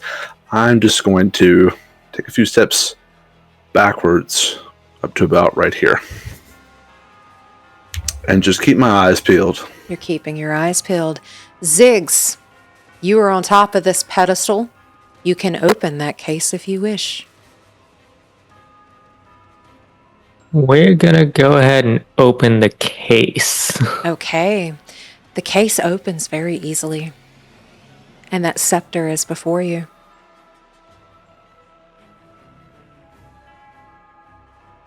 Ziggs will reach in and try and pull the scepter out. Okay. And as you take this scepter out, the weight of it hits your hands as it was suspended. And this thing has some weight to it. And as you hold it, it's beautiful, it's glowing, sparkles. It's truly a piece of treasure.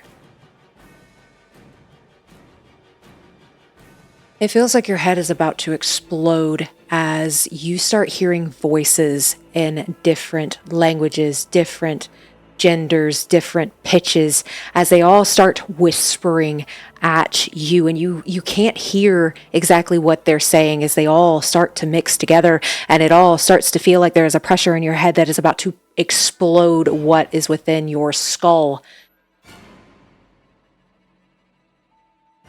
It starts to go quiet. And the last thing you make out, cursed.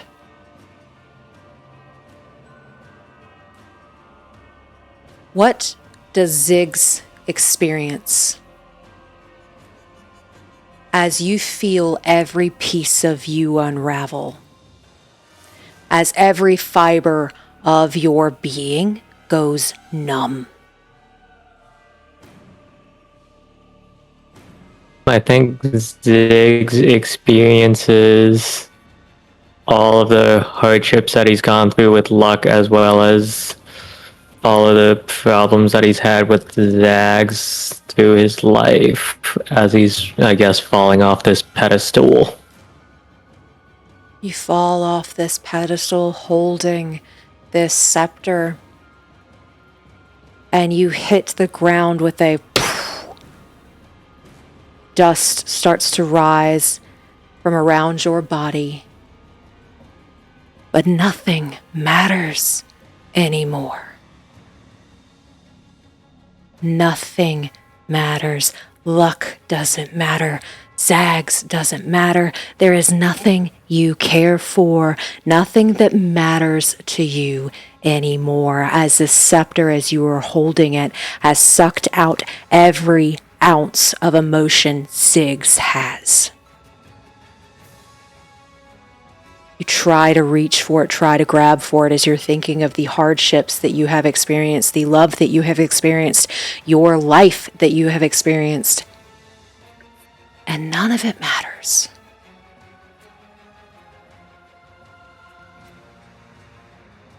And with that, Annie, it is your turn.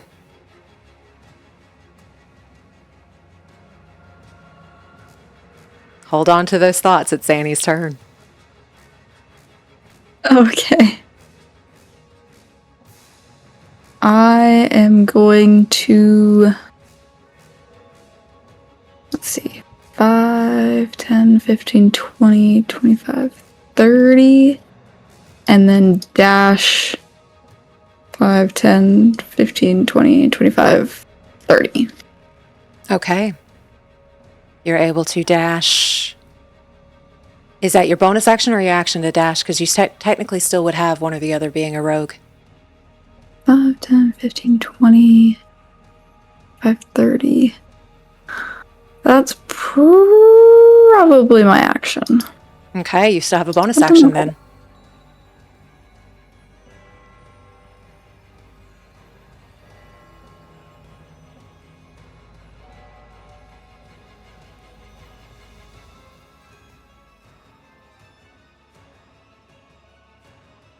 I am just going to stay right here. Okay.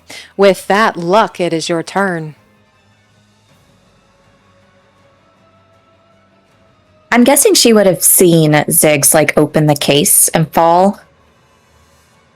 You definitely would have heard the thud. Okay.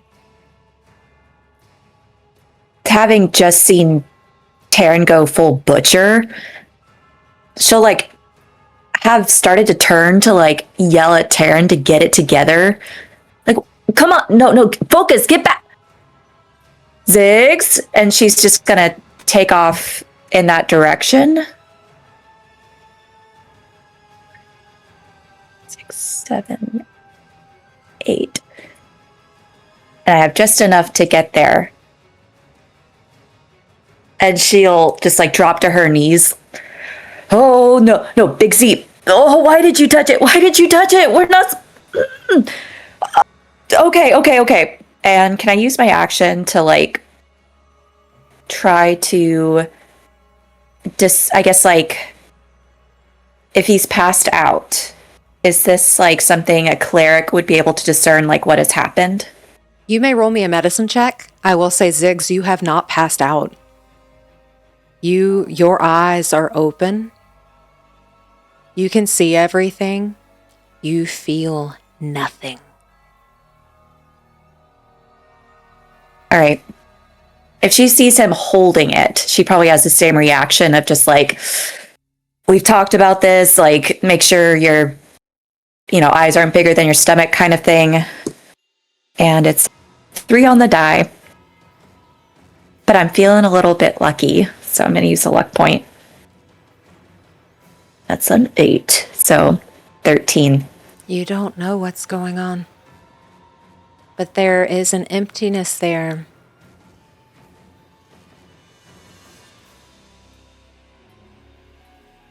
Okay. Big Z, talk to me. And seeing some sort of unrecognizable void, I think she'll use a key point to do patient defense. Okay. And with that, Taryn, you're up.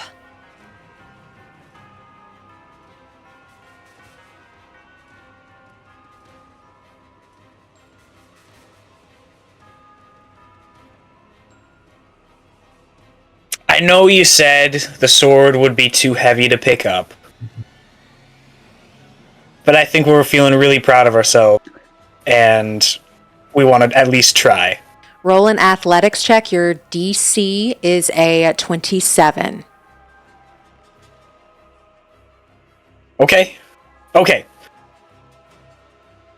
Still raging, because I haven't chosen to end it yet. Okay. And I have advantage and a plus 12. I need a 15. You need a 15.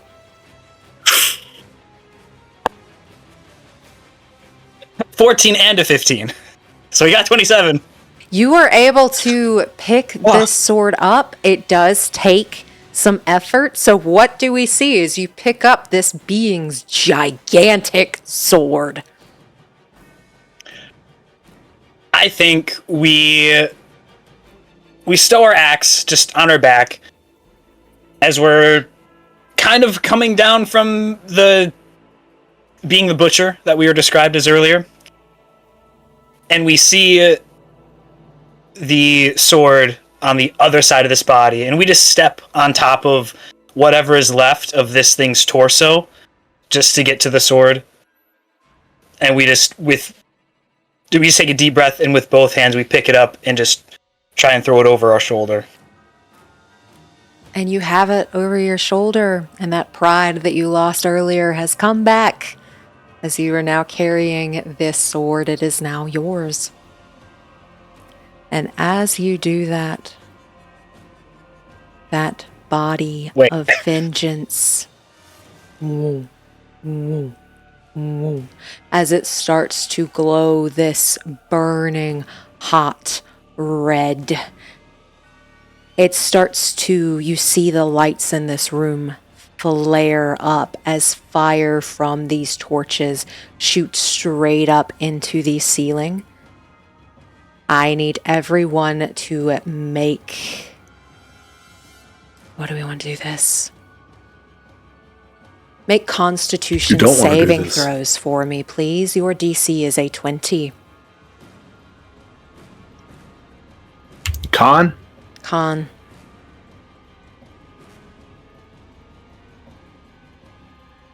18. 3 Well, with a natural 1. Okay. 27. I got a 20. Okay, 20 and a 27. You take half of what is about to happen. Everybody else takes full. I got a 21. 21, you take half as well. As this room starts to burn and it feels like fire is incinerating this room as that body writhes, and you hear from Vengeance, "You will be the beginning of extinction." This room explodes.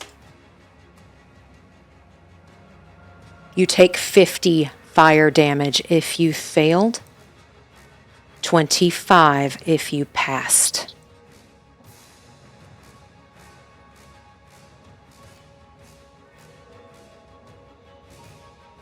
Who's alive? I'm down. The whole damn room explodes? The whole room explodes.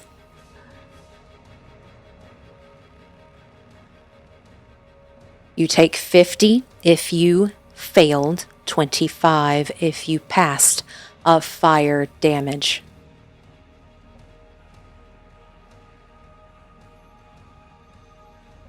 I'm still alive, but I think I have bigger problems. Can I uncanny dodge that or no? You may uncanny dodge.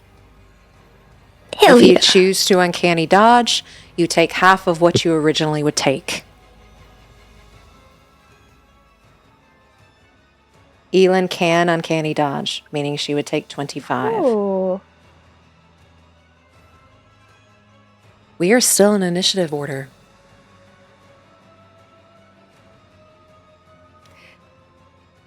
As the scepter has been removed, someone is currently holding the scepter. There is a large platform towards the back of the room in the back left that starts to hum to life. By removing the scepter and taking out the knight, you have opened a portal out. There is nothing left in this crypt of a nave except for that scepter. And each of you have taken out everything that the Temple of Sylarae has to offer. However, some of you unveiled a secret within your letters from Vireaux. Some of you accepted a contract, a blood contract. Slay all eyewitnesses. Power will be yours. Fail, and there will be no gift. Slay all eyewitnesses, or you will not get a wish. For those of you who agreed to this contract, your tattoos burn. Your contract has not been fulfilled. Vireaux knows you are not done. I need you all to stay in Roll20. With that, Taryn just went and picked up the sword. Elin, you're up. What do you do? I'm gonna take my potion. Do you take it as an action?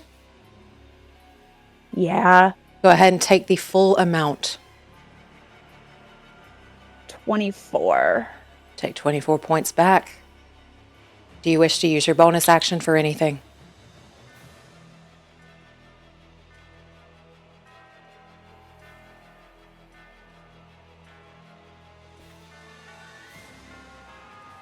No. Okay, with that, Valas, you're up and a contract has not been finished. What do you do? How's Ziggs looking? Ziggs, how are you looking?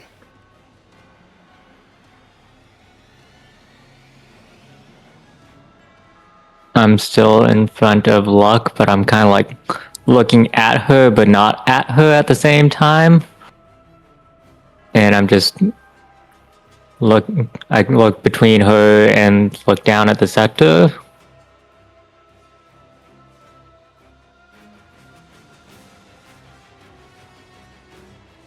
Okay. So what I'll do is I'm going to use my action to take a health potion. And my bonus action to use my spell slot. I have plenty of spell slots. So many. Tons of them. I use one of my many spell slots to use Healing Word on myself as well.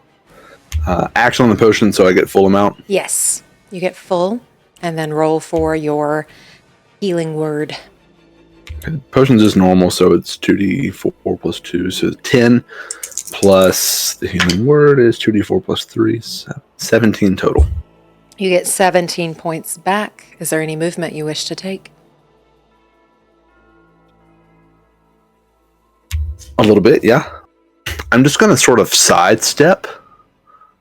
So this is the portal back here. Mm-hmm. Just going to sidestep like right here. Okay. And then I'm going to say, well, I think we all came here for the same thing. And I sure as hells don't want to be the next person to touch that thing. But I think we all have a decision to make. And that's going to be my turn. With that, Ziggs, you're up. You feel if you accepted that deal, you feel a forearm burning as you're holding on to that scepter.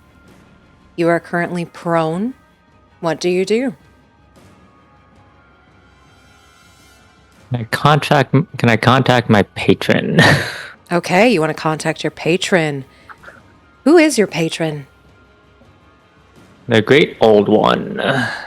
What kind of patron do you have in the great old one? Do you want to describe your patron?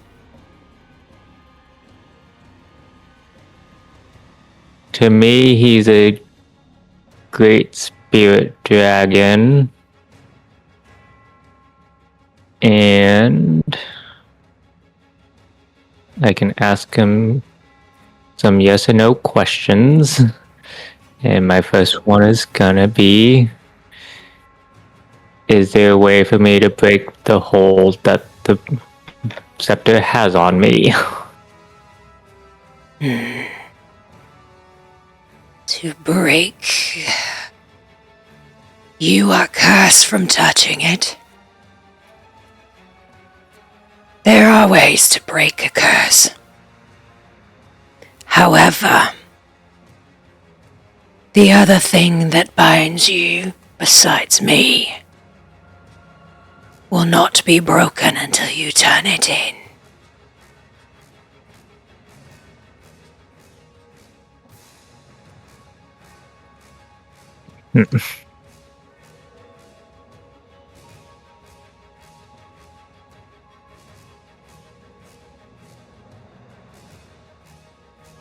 Alright. Not as insightful as I had hoped that would be. So we're going to...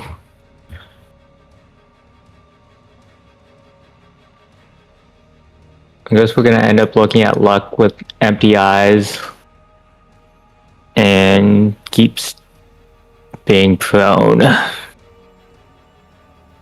With that, Annie, it is now your turn. If you accepted a contract, your arm burns. If you accepted a contract, you know what has to be done next. Okay.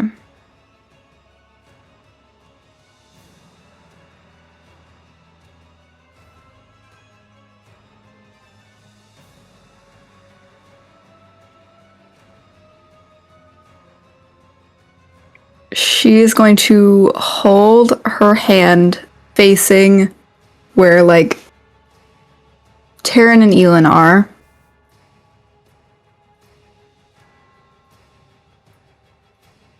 I'm gonna cast Dominate Person on Taryn. So you need to make a wisdom save.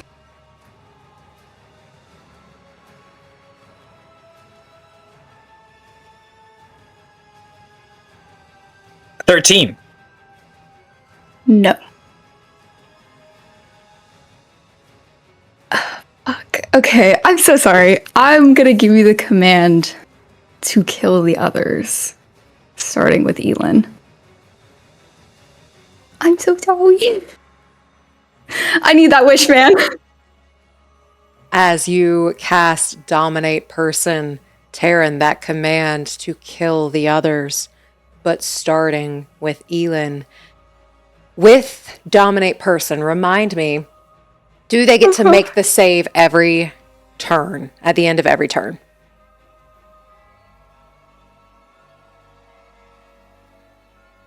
When you take damage. Okay.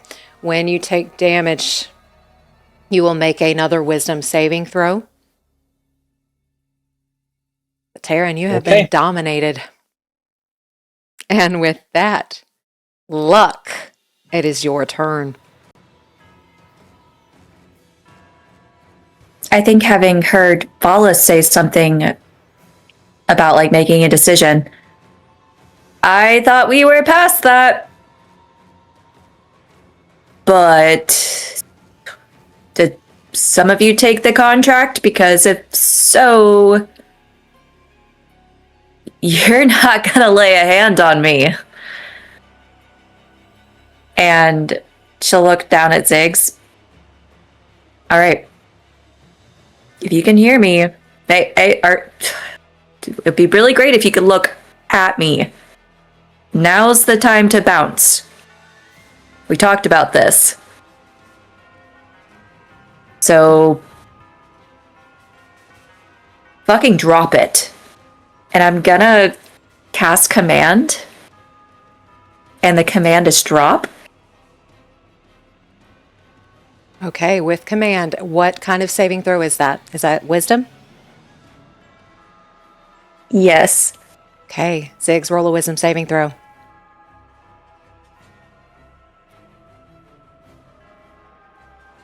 That's the natural one.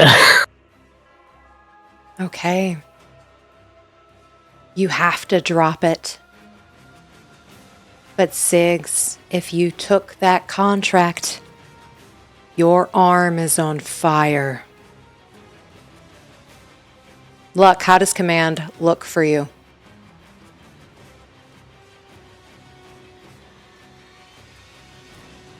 It is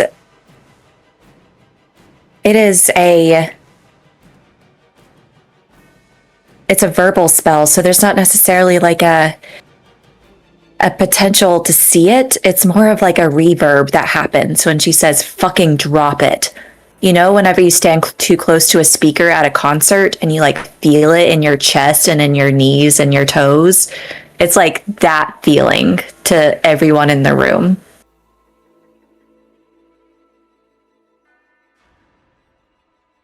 And with that, Taryn, you're up. Oh, may I move? May I move? Yes, you may move.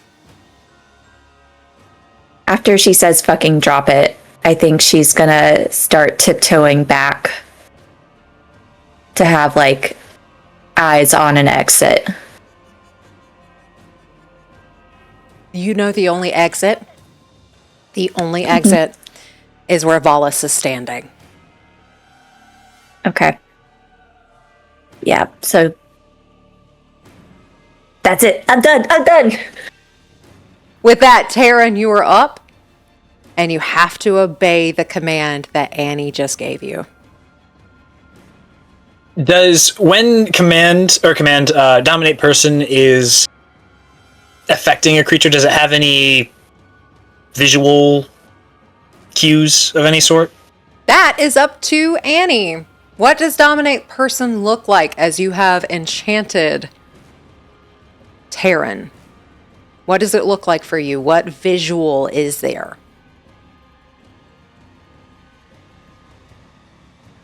I don't necessarily think there is a visual because it says we have a telepathic link. But I guess since we have a telepathic link and I cast it on you, maybe you could see like a silver tether between us, as those are where the commands come from. But other than lifting her hand and casting it, that would probably be about it. And I will say for everyone else, you would get advantage on Arcana to see that tether since you all heard the vocal part of a spell being cast by Annie. And we can roll Arcana. At advantage when it is your turn. Okay. I don't think our eyes were totally fixed on anyone when this first happened, so getting the command to attack Elin specifically first, I think we just do a head turn, and even with the visual or without the visual, he is staring right into Elin's eyes. And doesn't matter if she picks up on the dominate person or not, she can tell that this is personal and this was going to happen anyway. And he's going to walk up and start swinging. Alrighty, roll to hit. Actually, first, we're going to try and shoulder check. Okay, roll. Strength save. Hey, strength save, Elin.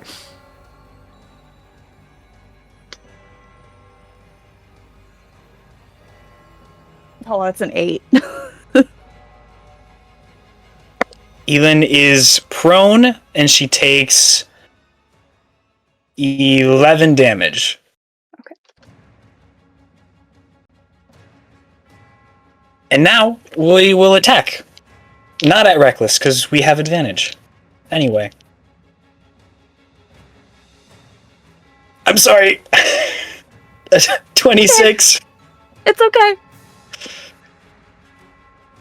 26 to hit. Yep.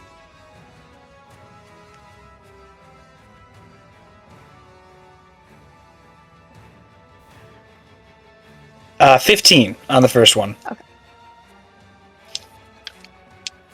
blame trees. I've never attacked a party member before. This is all her fault. I'm so sorry. This was always meant to go PvP. 19 to hit. Yep. That one, we'll use this one. Oh, we shouldn't use that one. 13 damage on the second one.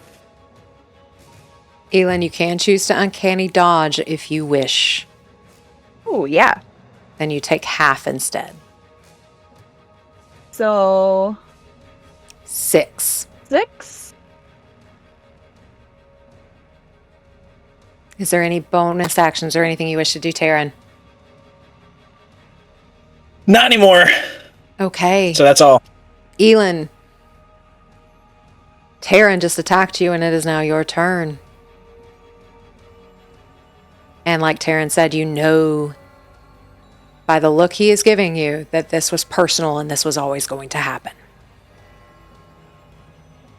Just gonna nod and shake my head and pull my dagger back out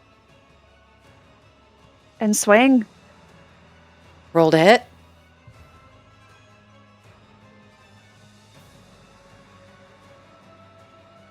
$16. Misses. And I don't think I get a bonus action because I used Uncanny Dodge, right? That is a reaction, so yes, you still get a bonus action. You are just out of reactions. I think I'm just going to use Misty Step. And I'm going to go 5, 10, 15, 20, 5, 10, 15, 20, 25, 30.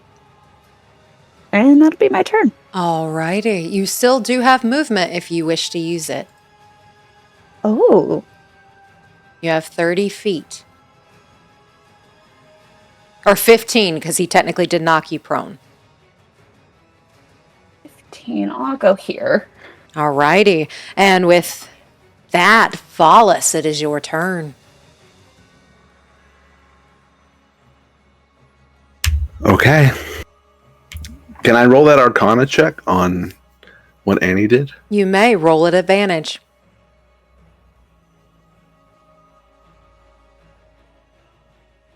$18. With an 18, what is your spell save DC, Annie?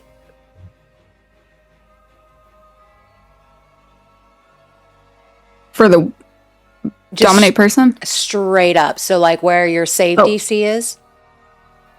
Yes. 19. 19 with an 18. You do not know. So I just saw her cast a spell, and that's it? Yes.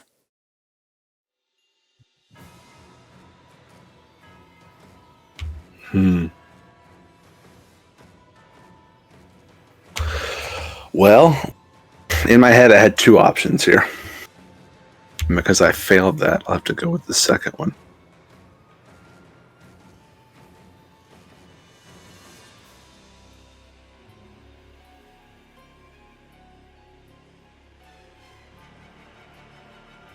I'm going to give a look over to Annie. Can I just insight, just a general insight of Annie, having worked with her before, what her plan may be, where her mind is? Roll me an insight. Annie, roll me a deception.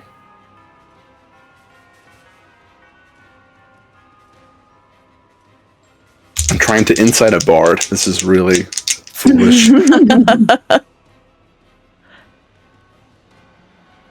I got an 18. Got a 24.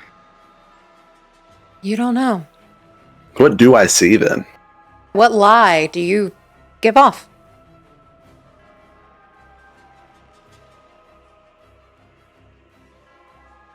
She would definitely like look at you, and when she looks at you, she puts her hand in her coat, and when she pulls out, there's a letter, not the letter that we got for the job, but another letter. And if you can read from that far, it says Claire on it. And she just shows you the letter, and then she just puts it back in her coat. Okay, I'm going to go with my failed rolls here. Well, folks, it seems we are between the devil and the deep blue sea, and I choose the sea. And I'm going to pull out a spell scroll and cast level 8 Tsunami. And it's going to go... It's 50 feet long or wide, which I think is about the width of the room. The room But I will measure. is 120. Sorry, it's 300 feet long or wide. It's 50 feet thick and 300 feet high. Is the room at least 300 feet tall? The room is not 300 feet tall. Okay, well, here's the line I'm going to cast it on because I failed my rolls. Right there. Okay, and you're going to keep Moving to the southeast. and you're going to keep Annie out of it. I'll keep Annie out of it. You cast Tsunami. What does everyone in this room need to do? So everyone sees instantly at this point there's no top to it. It fills the room from floor to ceiling. A 50-foot thick wall of water. So running that line, it's going to encompass everyone currently. And what they need to do is roll a strength saving throw as they are overtaken by this wall of water. And that save is my own spell save, which is a 16.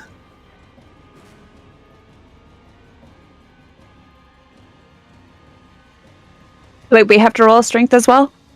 Everyone except for Annie has to roll a strength saving throw. That was a 9. 12.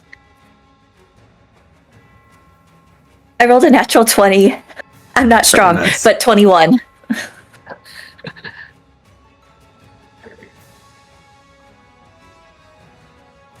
$32.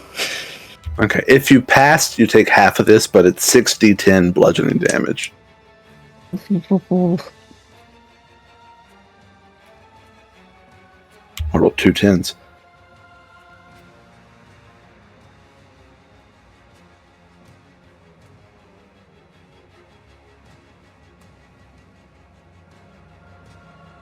$40 bludgeoning damage. Half if you saved. And just to double check, that hits everybody beyond that line? That hits, yeah, because it's 50 feet It's to the 50 southeast feet. from that line. It's 50 feet thick, 300 feet long, 300 feet high. Okay, yeah. It's huge. It's massive. Thanks for giving me a small room for this. So as you cast this spell, as you choose the sea, what does Tsunami look like for you? I'd say it starts to rise out of the ground like the white caps of waves. And it just keeps going, and then suddenly it shoots up. And Annie, if you're right beside it, it's probably like blowing your hair up with it. There's so much force of it coming out of the ground. And then it starts to crash forward like it's one of those giant waves you see on like the Australian coast as it just starts moving. And really, you might not even be able to tell because it's filled the room entirely with water from that point forward. What happens to everyone who's saved? They take half damage. Okay. And are there any side effects to this, whether they pass or fail? At the start of each of my turns after the wall appears, so starting next turn, the wall, along with any creatures, moves 50 feet away from me. Any huge or smaller creature inside the wall whose space the wall enters when it moves must succeed on a strength saving throw or take an additional 5d10 bludgeoning damage. It does not say that anything stops this wall, including hitting a wall, so it will just sit in the last 50 feet corner of that room for 6 turns. Okay. How much And bludgeoning sweep damage everyone was along that? with it. It's 40 if you passed, 40 if you failed, 20 if you saved.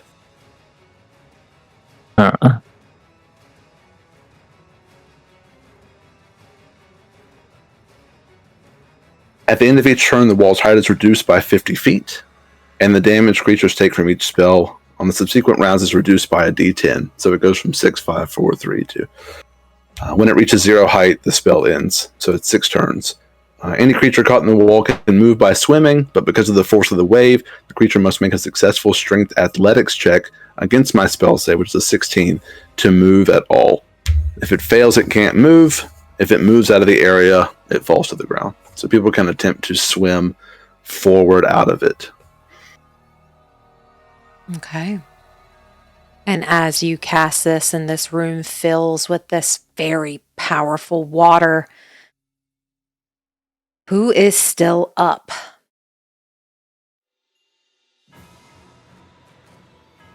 Alrighty. Ziggs, it is now your turn.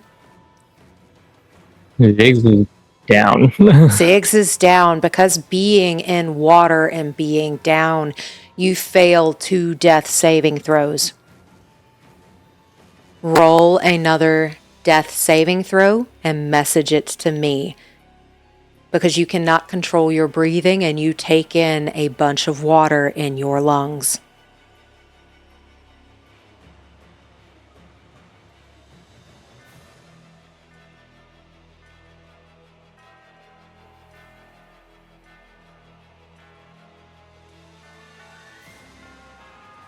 Okay, with that, it is now Annie's turn.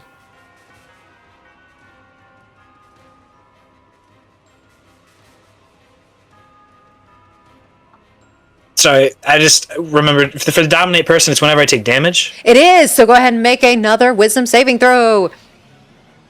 Okay. 16. No. Man. All right. We're Sorry. still dominated. Annie, what do you want to do on this turn as you see a tsunami making its way throughout this room and you were not included? Valas could have killed you this turn.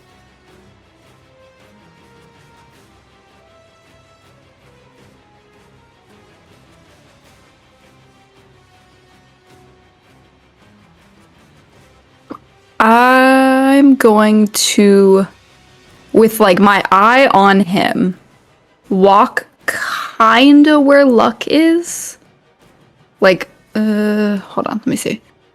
If you touch that line, you are a part of the tsunami. Am I good here? You Or am I are back good up? there. Okay. I'm gonna stand there.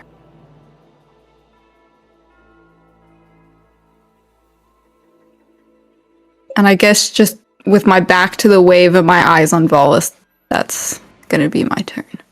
Okay, are you holding an action?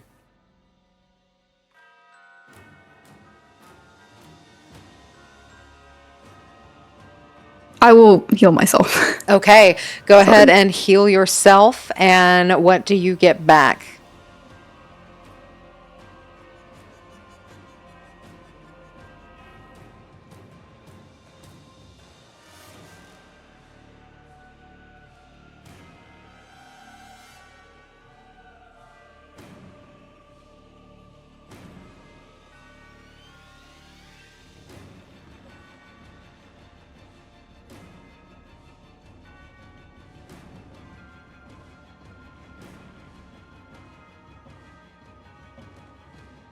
Team 19. You get 19 points back as you heal yourself. What does that look like?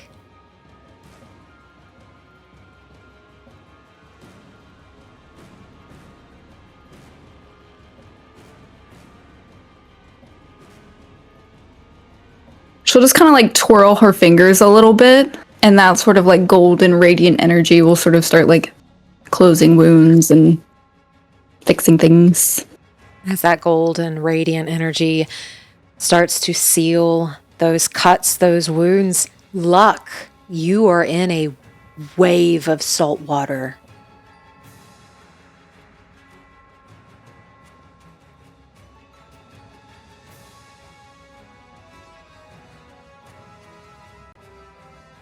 Can I see Ziggs?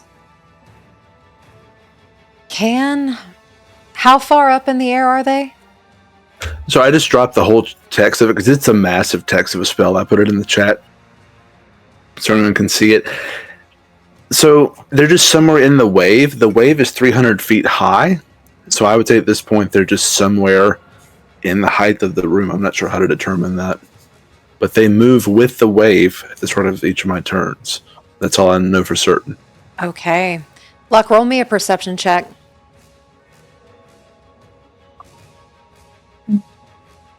12. I will say with a 12, that water is stinging your eyes. You cannot get a good visual on where Ziggs is. Okay.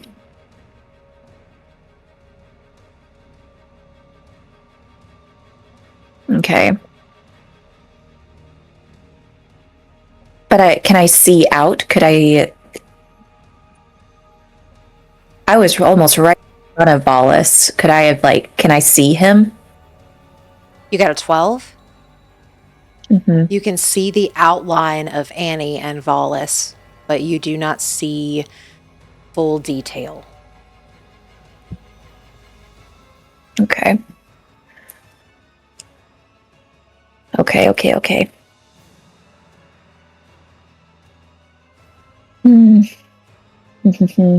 I think I am going to try to break free. Roll a strength check. Athletics, right? It's athletics. Yeah, athletics against a DC 16. Okay.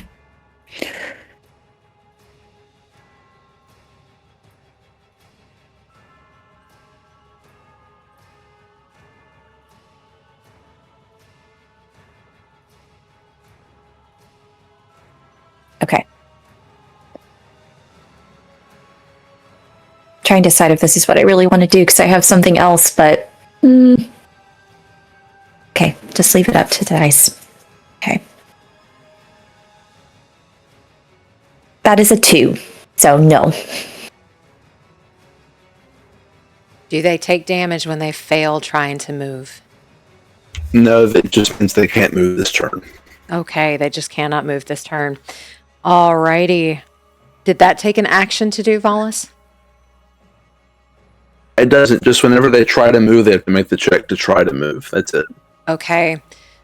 You try to move, and that force of that wave is making it to where you are still stuck in place. You are swimming, you are moving, but you are not going anywhere. Okay, well now I'm mad. I want to hit something, so I'm going to bonus action cast Spiritual Weapon. Okay. If I'm able to do a verbal, underwater, just screaming. I will say you have water in your mouth. All you can do is bubbles. You cannot make the words to cast a spell. Okay. If it's verbal. Unless you have something that allows you to speak underwater. I do not, and I don't think... I'm trying to think if my if I have anything like cleric where it's you can avoid things that need, if you have your holy symbol on you, if you can avoid that kind of thing. Okay. I'm gonna see if I have that. Domain spells upgrade, channel divinity, okay. I don't know if I do off the top of my head, so we'll just say I don't. Okay, you try to speak those words, but water just fills your mouth and you can't form the words you need to because you require to breathe. Okay. That is my turn. Alrighty. Taryn, you're up and you are still under the spell Dominate Person. How does Elin look? I'm down.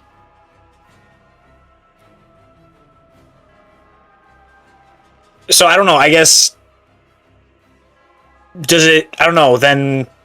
Does the task... Is it... How to English? Does it seem like it's complete?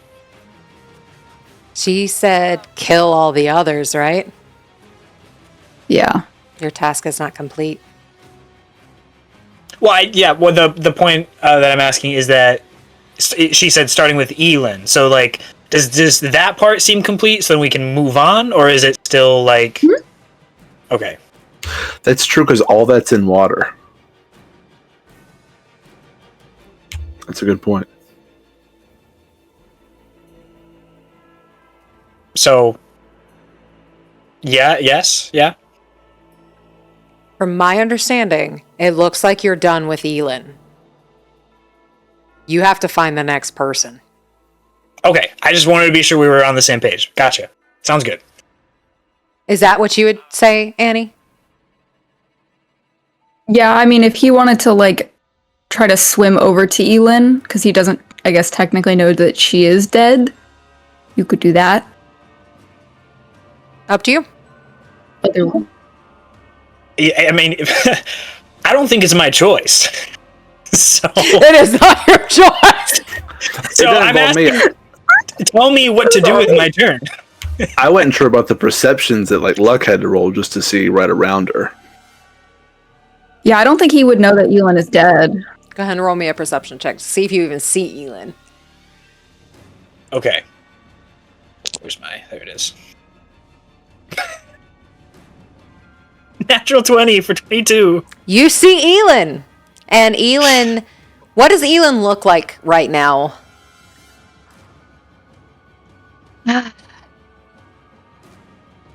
I would assume just kind of floating. Okay. Because you said we've got 2 failed throws, right? Yes. So Okay. with a natural 20, I think you still see air bubbles. Oof. Okay. Oof.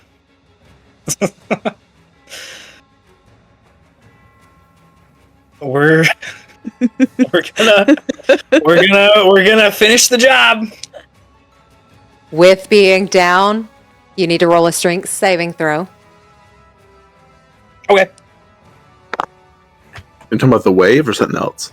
For the wave, to see if you can move. The wave's an athletic check, Athletics check. Sorry. which will 27. probably pass. Yeah. You're able to get there.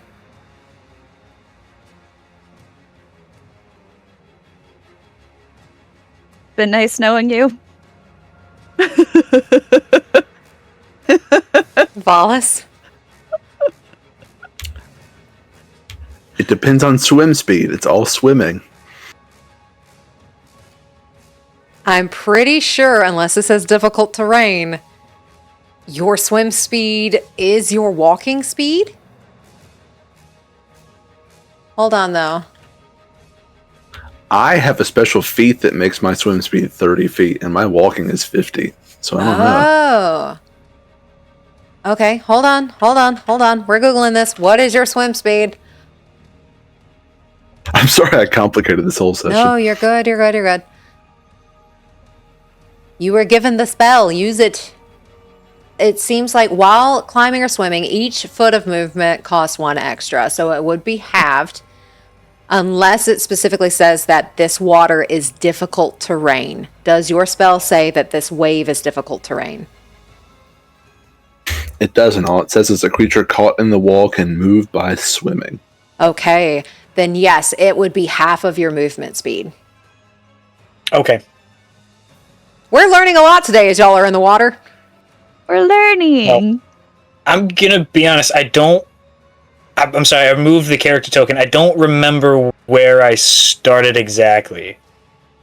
I think it was 10, 15, 20... Oh, yeah. In this area somewhere, I think.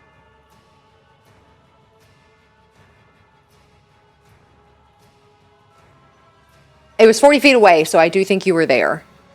Or at least somewhere close. Yeah, I wasn't on an exact diagonal, though. I know that. Yeah.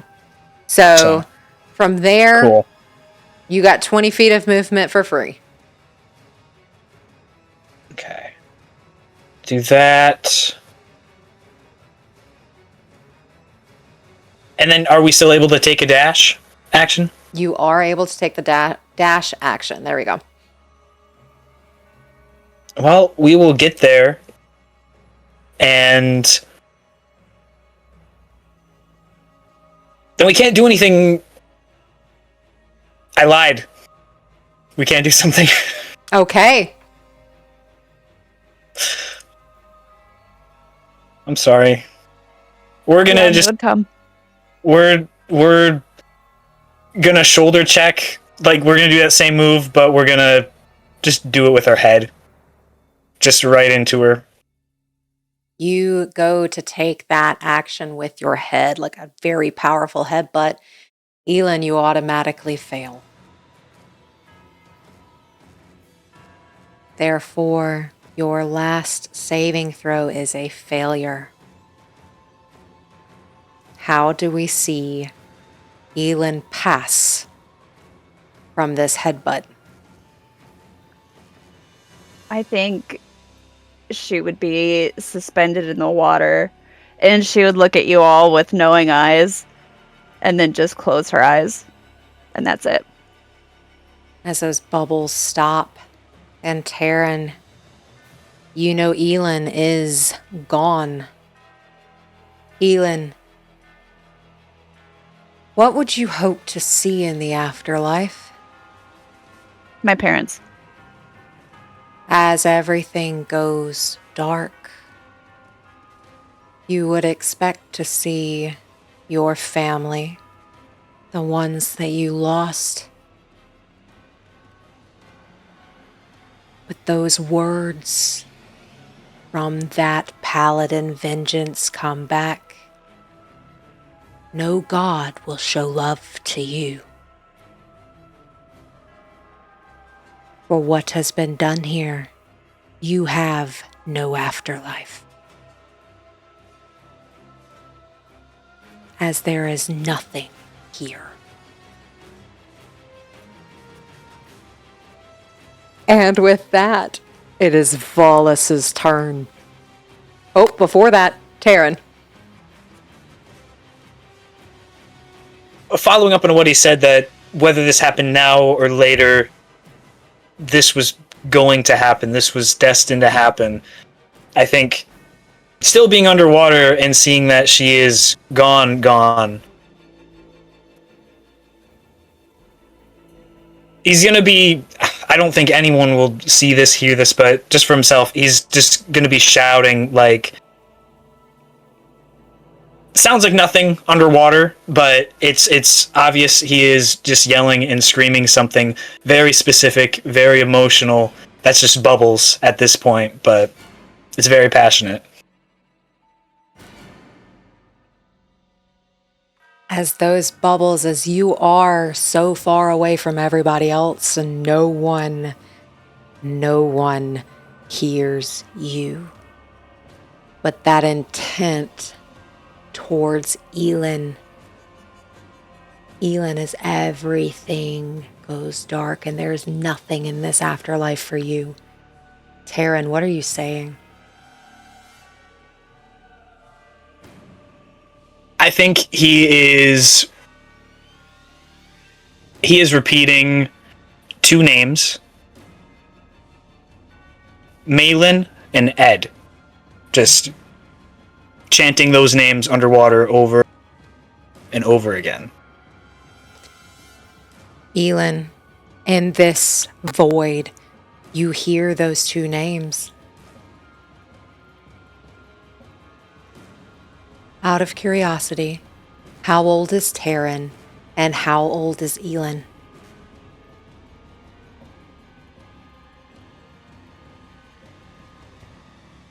Elin is like 26-ish.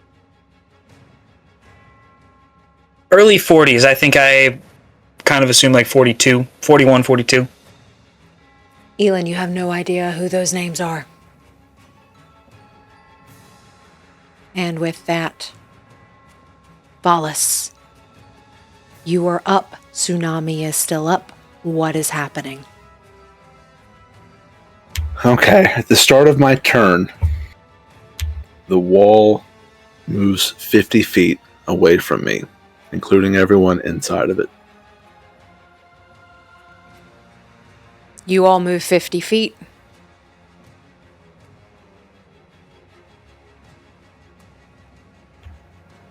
Yeah. So Regardless of like a save, just move. Yep. If you're in the wall when my turn starts, you move with it. The save is, or the strength, the athletics check is just to be able to move within it, or to try to escape from it. Gotcha. Okay. Taryn, you hit a wall.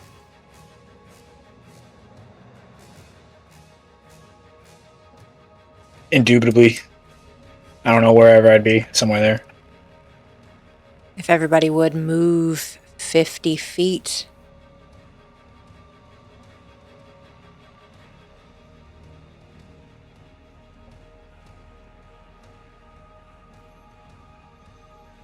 I think I would hit a statue. You would. Like,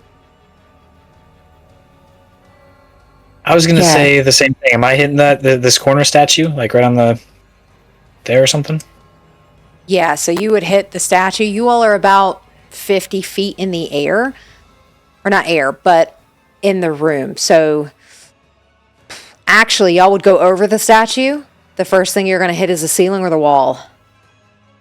Y'all are Okay. taller than the statues. They are 20 feet high.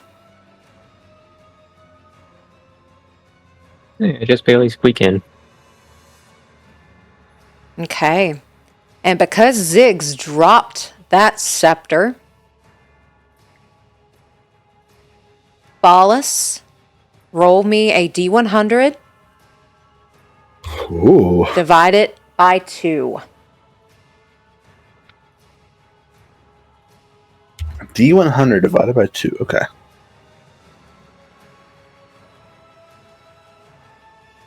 $16. 16.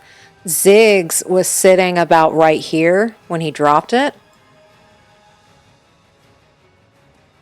The scepter is right here.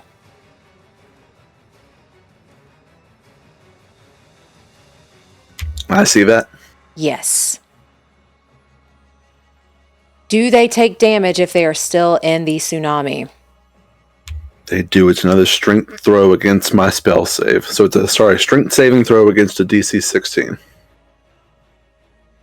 Ziggs, you automatically fail.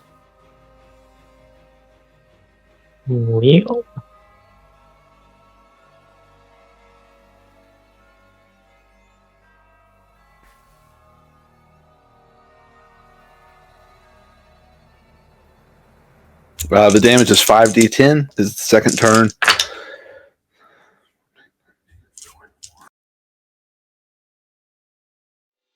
It's 27 if you failed, 13 if you passed. What was everybody's I strength failed. saving? Okay. 21. Hey. Luck takes full. Taryn takes half.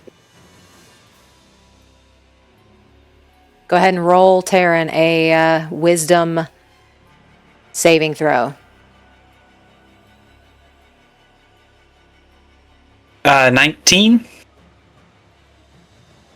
And what is your spell save DC, Annie? Sorry, it is a 19. Right? Oh shit.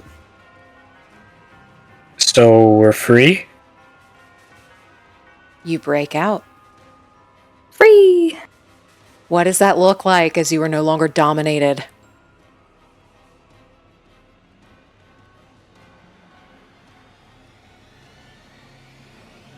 I think he just shakes his head like he's just shaking it off, and I don't know. Would he know? I mean, he's conscious for it. Like, he knows what just happened, right? It's not like it happens you don't know sort of deal. Correct, I believe so. Unless it specifically says on dominate person that you don't know you've been dominated.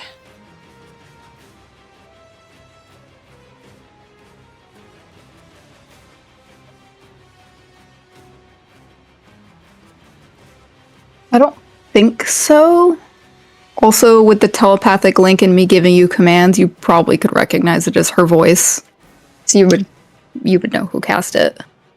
This is what I kind of figured, but I didn't want to assume. So, sounds good. Yes, yes. Yes, so you are free and you know who dominated you. Okay. Oh. And with that, Ziggs, what do we see?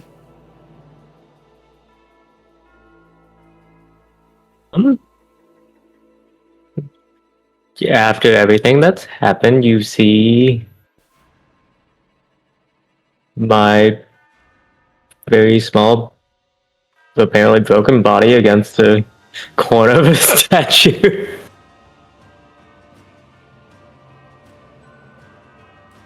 As Ziggs Very, very soggy.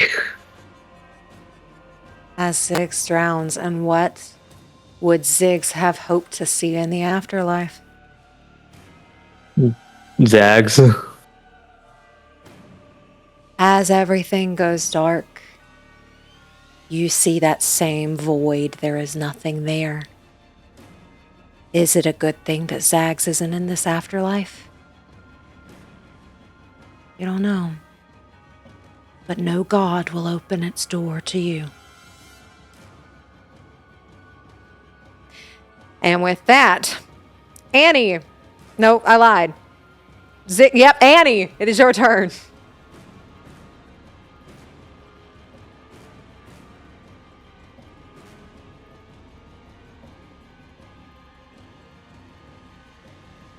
Do I... let me measure.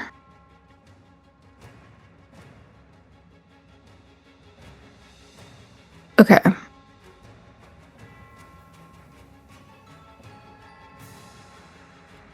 I can't even cast that. Okay. Do I also see the scepter on the ground? You do see the scepter on the ground. It is, again, about right here.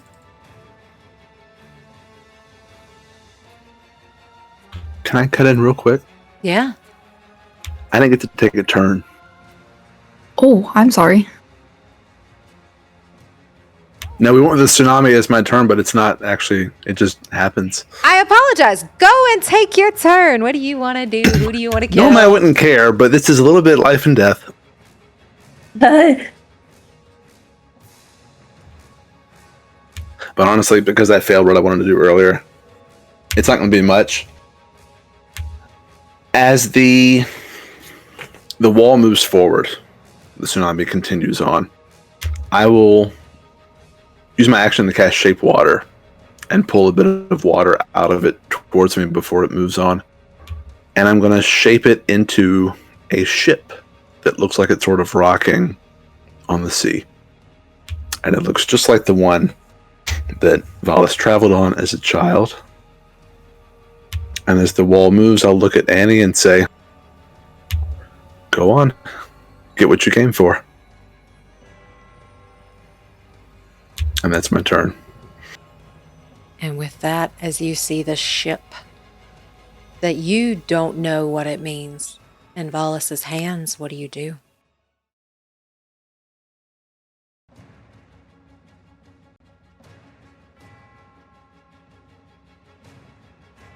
I can't remember if we talked about our past to like a detailed extent, or if I just knew you were like in a shipwreck at some point. I think you would know just that detail. Okay. Can I roll an insight to see if I would guess that this ship he is making was the one that shipwrecked him as a child, or would I know that? Roll an insight. And Valas, roll whatever you think is applicable. Okay.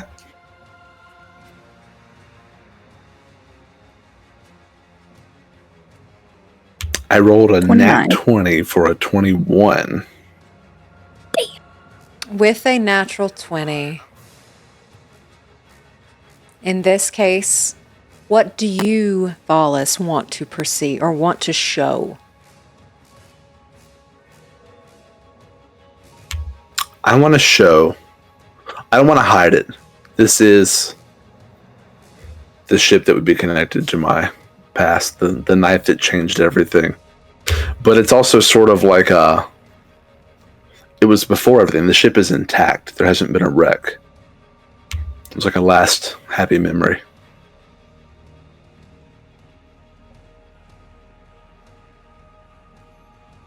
Okay. What does Annie do?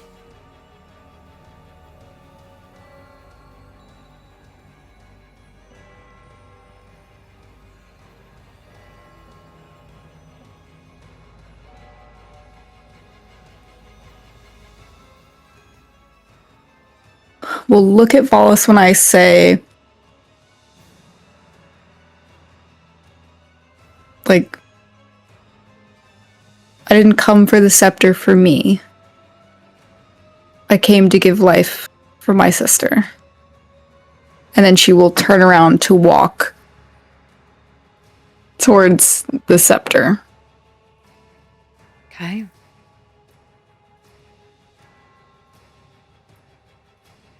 It's about right here.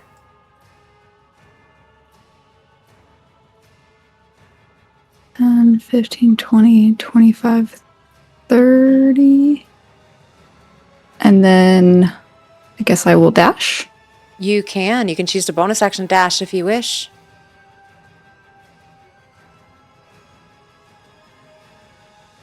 Yeah, that'll be alright. Okay. Do you wish to do anything with your bonus action?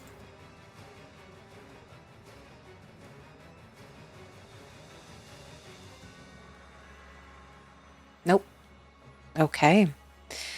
Luck, you're up.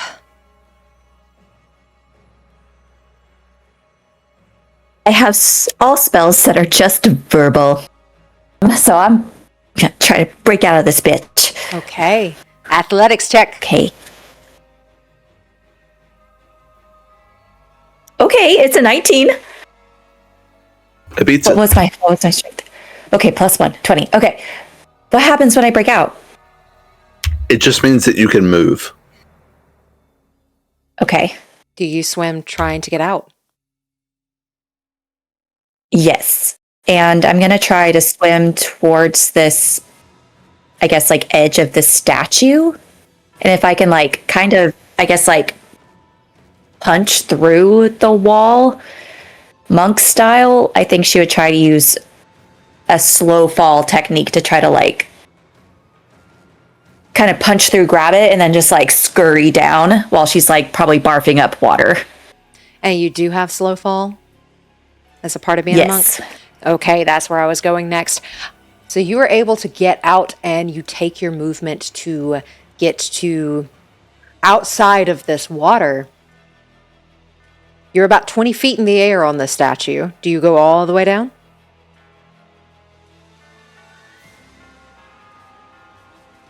I think I'm going to stay up on the statue.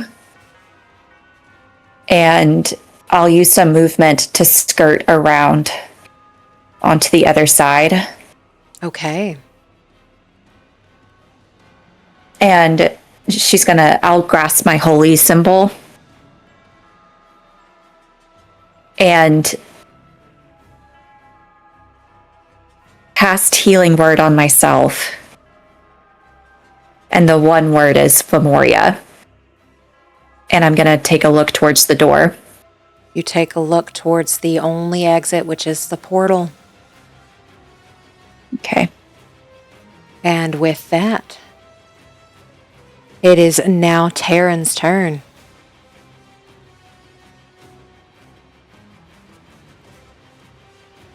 It would take 20 to get out of the water? Oh, Yep. So half Yeah. of whatever is there. So yeah, like 20 to get out. Or excuse me, 20 feet to get out, meaning it would be 40 of your movement. Do we have to make the strength save first? Or since we had already made it on... Athletics. Or, yeah, athletics. Yeah. Yeah, because it moved you too. Yeah. Yeah. 20 something. Let's see, so 5, 10, Yeah, it's only 16. 15, 20. So we're out right here. As long as, yeah, that makes sense.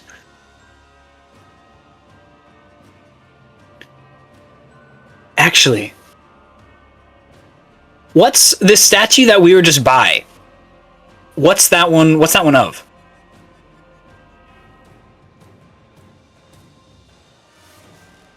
Skaloth. Is it just a statue of a person, or is there, like, is the statue holding any objects, like a stone sword or something? Like, It is holding a warhammer, and it is about a 15-foot tall warhammer.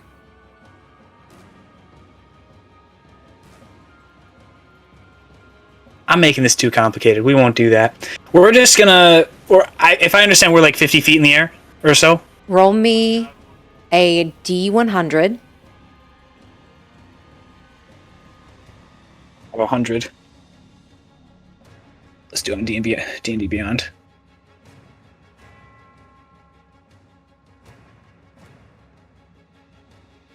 $47. Okay, yeah, you're about 20 feet in the air right now. Okay, we're gonna pop out of the water. We will activate our flying boots. So we will just pop out the water and float right there.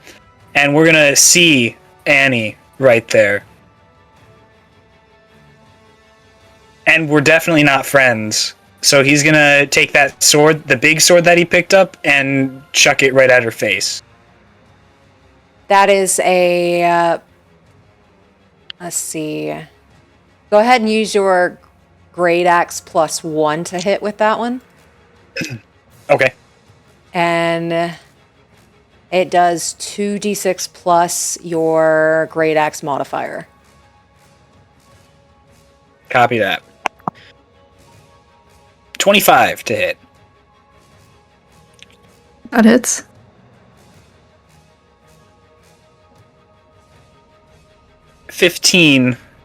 No, 19 damage. I'm going to uncanny dodge. Okay. And then,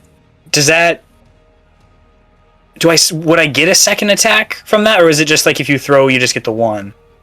I think I could be wrong on this, so if I am, somebody correct me, but I'm pretty sure it still counts as an attack action, so you still get another attack with it.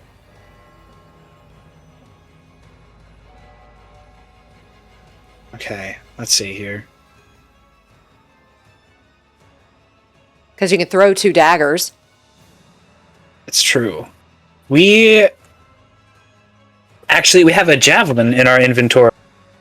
So Okay. we'll pull that out and throw that. You got it. Roll to hit.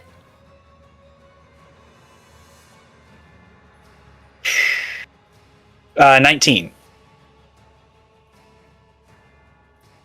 And I believe that hits. That hits. Okay. Oof. 13 damage. Oh. And goodbye, javelin. Alrighty. And with that, Valas, you're up. Ooh. So I saw Annie pick up the scepter. I haven't picked it up yet. Or just on the way to it. But I see Luck and Taryn have escaped from the floods. Yes. Okay. Well. That's no good. I'm going to... Is this a little ramp beside me that leads upward, or is it flat? How does that work? It's a little ramp that leads upwards towards that portal. Okay. I'm going to move back behind it right here, if I can. Yeah. Even one back there, and I'm going to try to hide. Okay. Roll me a hide check. A stealth check. And I get advantage because I still have the dimensional loop going for Okay. 3 more turns.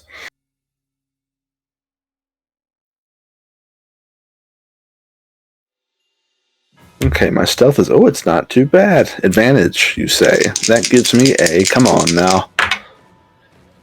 Oh, 4 and a 5, that's terrible. 14. Okay. With a 14, if they want to find you, we'll see if they do. With that, is there anything else you want to do? Be very quiet. Okay, being very quiet. Annie, you're up.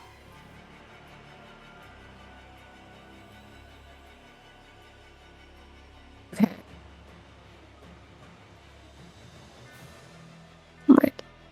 I am going to cast command on both Luck and Taryn.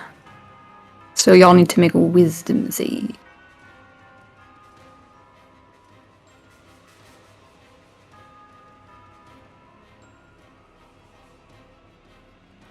And you're upcasting it to get 2 targets instead of just 1? Yeah, second level. You got it. Okay. I have a question. Can Annie see me?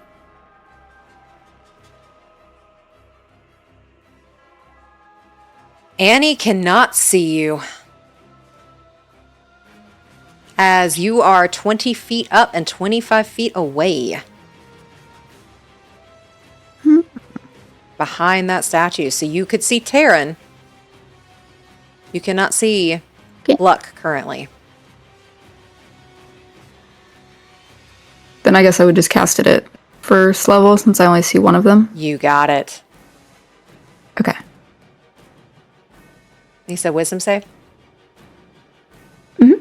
10. I would command you to halt. And what does halt specifically say next to its writing? On your turn, you don't move nor take an action or a bonus action. Okay. Any bonus actions?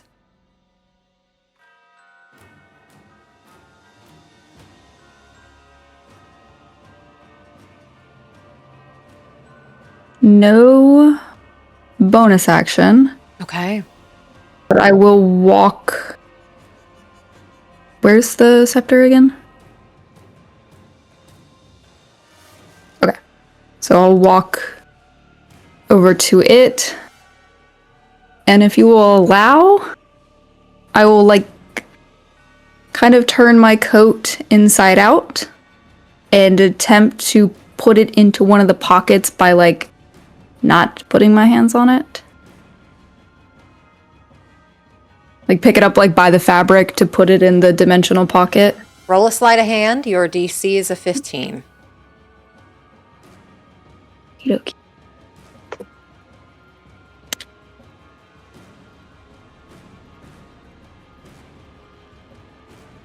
A 17. Okay, yeah, you're able to get it into a pocket without it touching your skin. You now have the scepter tucked away into your cloak. Is there anything else you wish to do? That's it. Okay. Luck, you're up.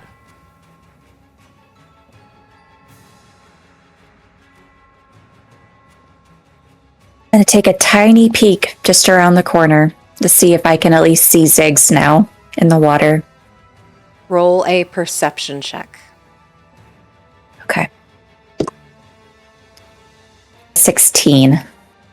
With a 16, you still do see a shape in the water, and it's just floating.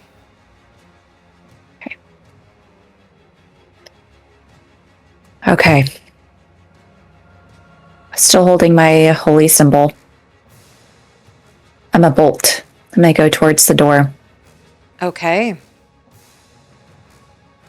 So I have 45, so I'll jump down if I can.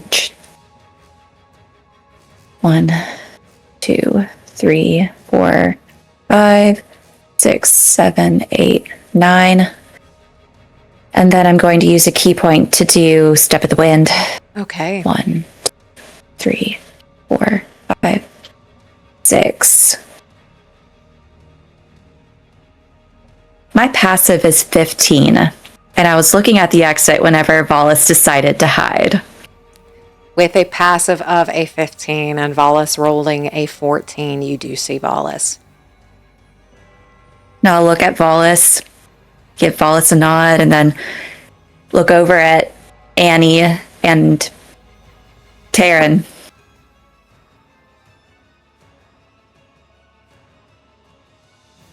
So, I guess you are all liars. What else could I expect? I am gonna go now. This was Odessa's contract. Her eyes saw nothing. You will never see me again unless you bring me Zig's body. Got it? If you do, I have some pretty priceless information. Understood? And she doesn't wait for an answer. And she's gonna go through the portal. Okay. You go through the portal. And as you go through the portal, you see you are transported outside of the Sylarae temple, and the sun is beginning to rise. You're closer towards the back of the temple, and you hear a little boof.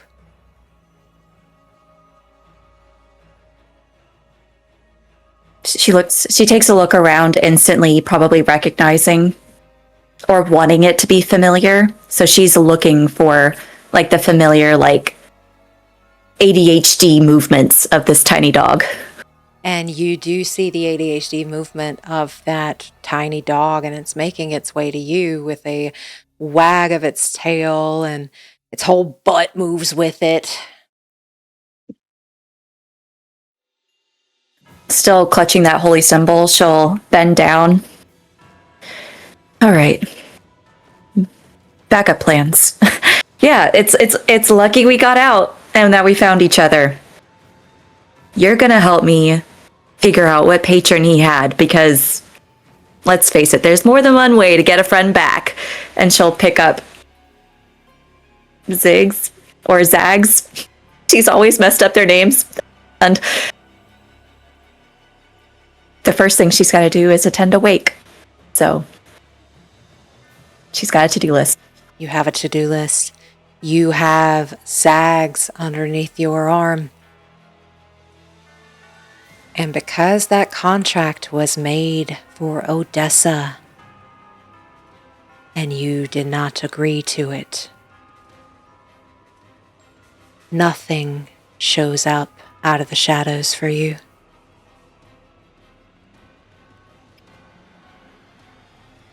But roll me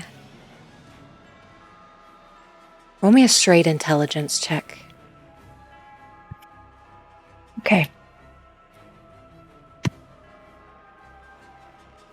Guess what? I am not smart. I feel like I really am, though. It's a 5. With a 5, you know it was a blood contract for Odessa that you said no to. But nothing else comes to mind as you go to attend Odessa's wake. Okay. And with that, luck has disappeared. Taryn, you're up.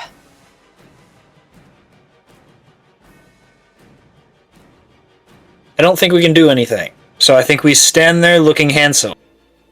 You stand there looking handsome as, yes, you have no actions, bonus actions, or reactions. And with that, Valas, you're up, and you know luck is gone as she nodded to you. I have a question about the tsunami. Yep.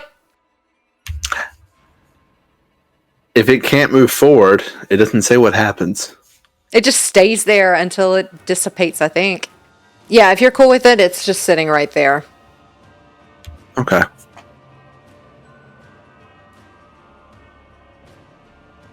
Can I see what's going on from where I am? I know it's pretty far away. Roll perception. 19. 19, I'd say you can see what's going on.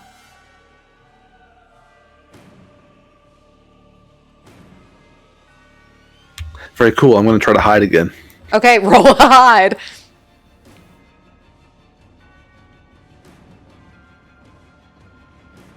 Natural 20 for a 29.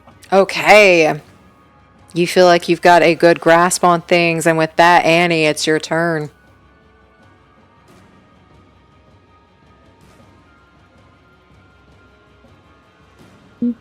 Okay, I am going to cast Levitate on Taryn. So you need to make a con save.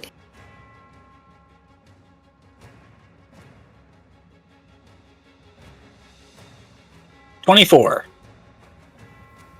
You pass. Actually, silvery barbs. Do it again.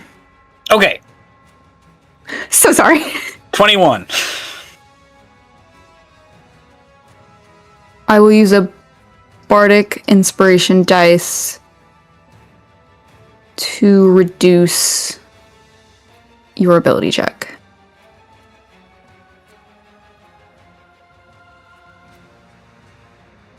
If you have cutting words, Yes, cutting words. -7, which means you fail. So I will levitate him, like probably just off of the ground, okay. and then I will push him back into the wave. You're now in a tsunami. Welcome back. Annie, is there anything else you do on your turn? I'm going to move 5, 10, 15, 20, 25, 30. And that's it. And with that, Taryn, you are up. Alrighty. We will move out. So it's 5. So that would be technically be 10 feet of movement to get out. Yes, roll an athletics check. That's right. 24. I believe that beats Valas's DC. Yep. All right. How far are you? Oh! We're going to move right up to her.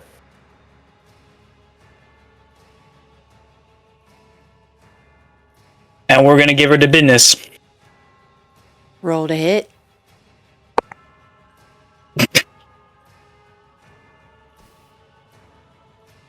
I need a camera on the dice. I swear. I swear to God. I swear to God. Did you crit? Okay. This is just Dude, you never crit. You never crit, man. I never. the universe is balanced. He's gonna have a heart attack. No. I'm going to have a heart attack. Yeah. Roll your damage. I'm sorry. I'm sorry. It's hard to me. Oh, man. Oh, man.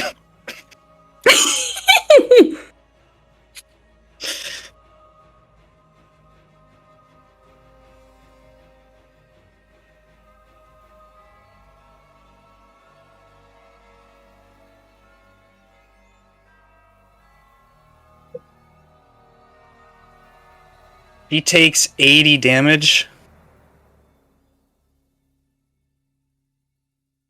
As she should. What do we see?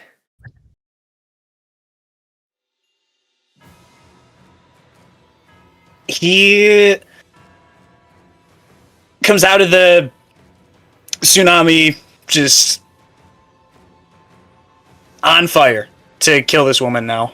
So basically the entire flight up, he just has the axe just locked and loaded, and then as soon as he reaches her, just swinging down. Annie, what do we see? She would be like walking back to the portal, she would hear the burst of the water and him escaping. And as she turns to see him just like absolutely charging, she will pull that letter back out of her coat and just hold it and close her eyes. Are you still up? God, no. Sorry. I had 8 HP, man. I wasn't making it. As you fall, Taryn, you see the letter clutched to her chest. You still have another attack.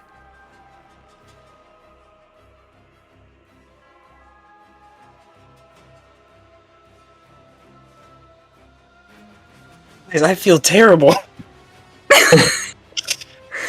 Oh, man. No. Do it. You got it. He's gonna look at her just with the giant gash in the middle of her. You said kill everyone. We'll go again. And what does it look like as you take the final blow and Annie fails her last saving throw?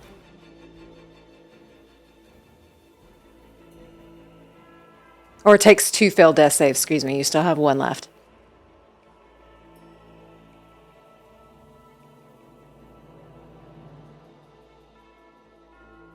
I think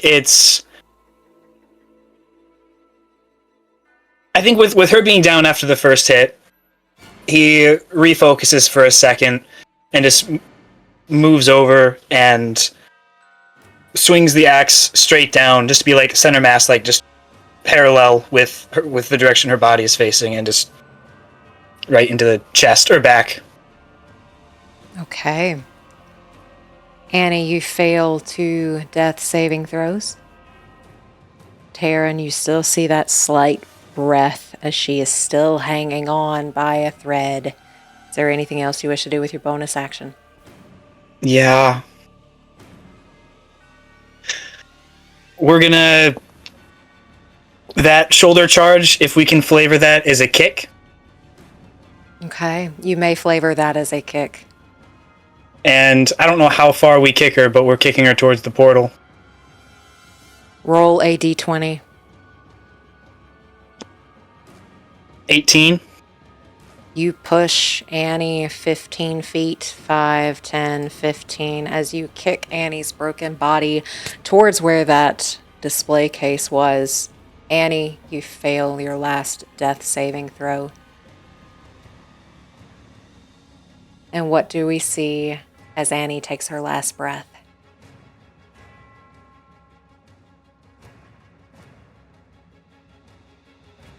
She would see like her sister beside her, but her parents like off in the distance with like a white glow behind them. And as you see that final kindness that your brain has to offer in those last 7 seconds, everything fades to black. And again, what that paladin said to you all, no god will show you love because of what you've done.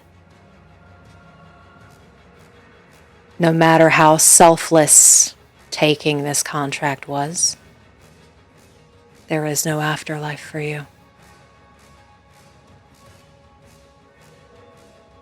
And with that, Valas, you see that whole interaction, what's happening.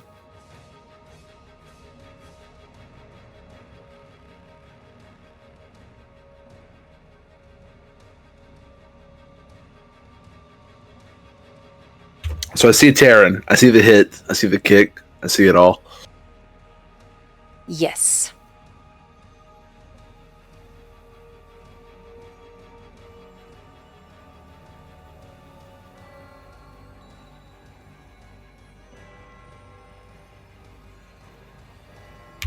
Do I remember these words that were spoken to us when we entered the chamber? That you've been repeating to every unfortunate soul? It wasn't when you Well, yes, it was when you entered and you all started that fight.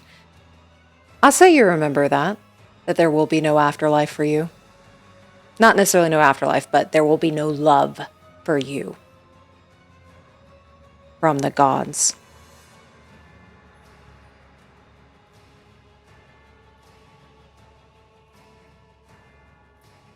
As 6 becomes 2.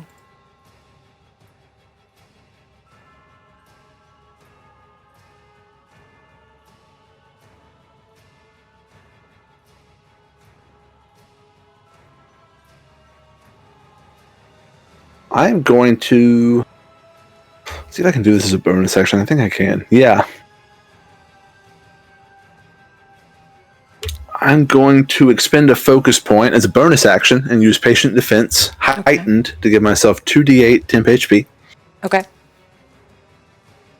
That's 14. Nice.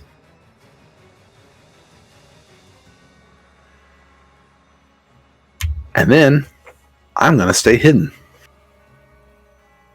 Roll a stealth. If I said pretty please, could I keep that last one? No. Okay. Still at advantage. I got 2 turns left with it, though. A 21. Okay. And with that, Taryn, it is now your turn.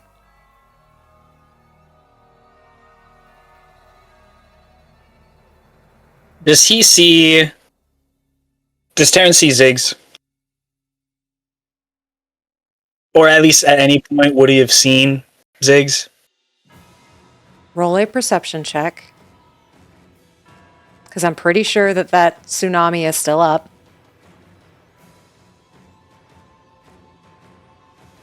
Uh, 17.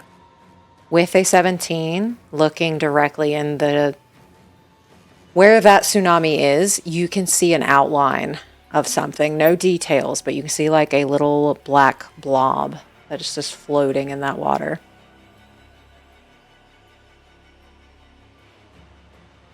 I think without much of an expression on his face, he's going to look at Elin, Ziggs, then down to Annie. He'll grab Annie's arm and drag her. Let's see.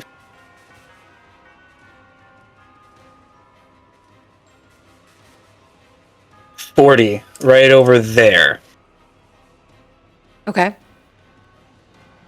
He's seen who's present but not active. Correct. So he's going to stand there and look around, and if he doesn't see anyone... First, can we try a perception check to see if we can find where Luck, to our knowledge, and Valas are? Yes, go ahead and roll a perception check. Oh, damn it. 6. No, you have no idea where they are. You know that Luck said something and then moved away, but that's about all you got. That's kind of what I figured he had. I don't think he knows that Luck is gone.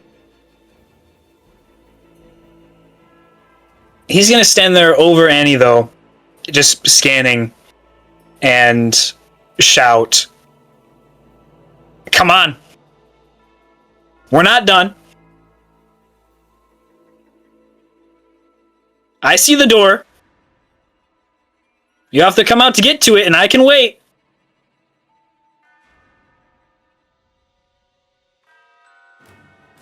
Are you holding an action? We will hold our action for if we see a living creature. And Valas, it's your turn. Okay. Throwing the gauntlet down. I'm assuming I hear and all this and see Taryn out there. I'd say yeah. Yeah. I don't know how much of a ramp it is. Can I stealthily hop it and head into the portal? Okay, roll me a stealth check. Still advantage. My last turn with it.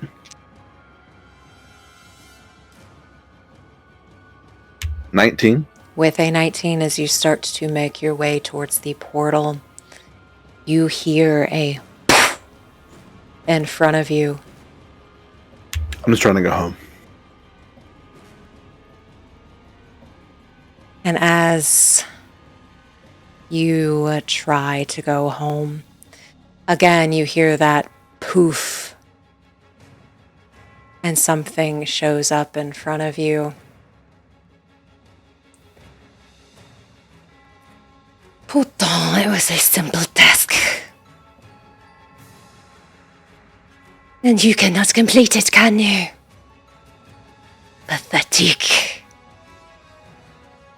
As in front of you, a very tall man with darker skin and black clothing that does not fit into this timeline, that has these blood red accents on it. He has short hair and salt and pepper beard, with what you can tell is a very muscular build for a man that stands at about 6 foot tall. Stares at you with his arms crossed. Your contract is not complete.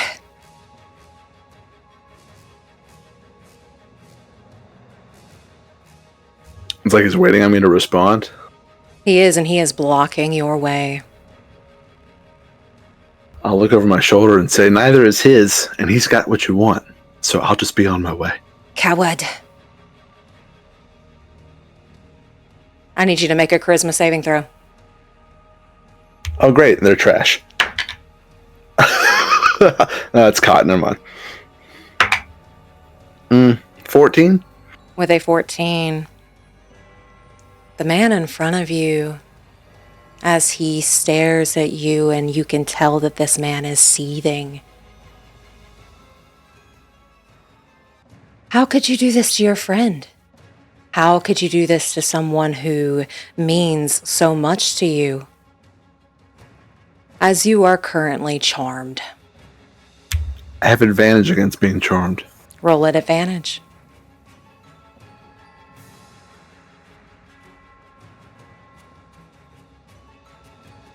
It's worse. Okay. And with that, again, this man is a friend. You will look towards Taryn. Are you going to finish the job or no?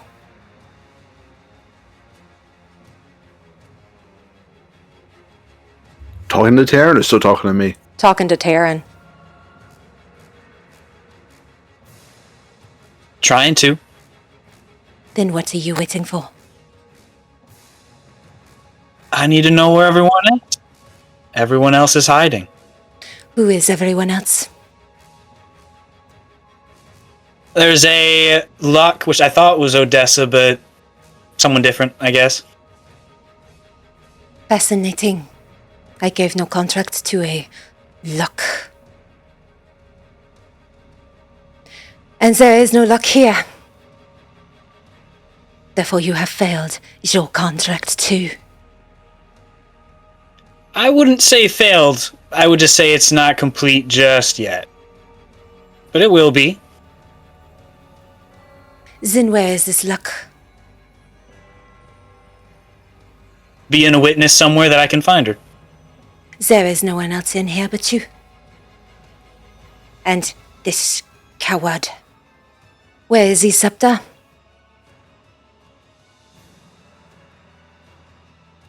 He will grab the coat that Annie is wearing and not even bothering taking her out of it. Just by the collar. It's in the pocket. It's in the pocket. Then get it out. About that. Real fast, looking at the pocket, is it like... It's not just a regular pocket, right? I think it was described as something Roll an Arcana check. There's no skill we're worse at than Arcana. Oh, 18. With an 18, you know what a bag of holding is, and you know the magical properties of a bag of holding. This seems to be multiple sewn into a jacket.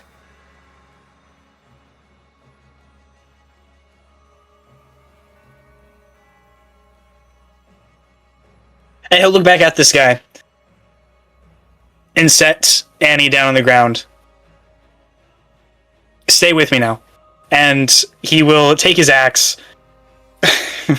Oh god. And cut off her arm, probably halfway through the wrist. Okay. We're gonna skin it and put layers on top of our hand so we don't touch this thing.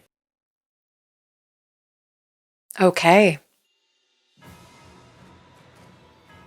As you have a flesh glove that you have made from Annie's corpse.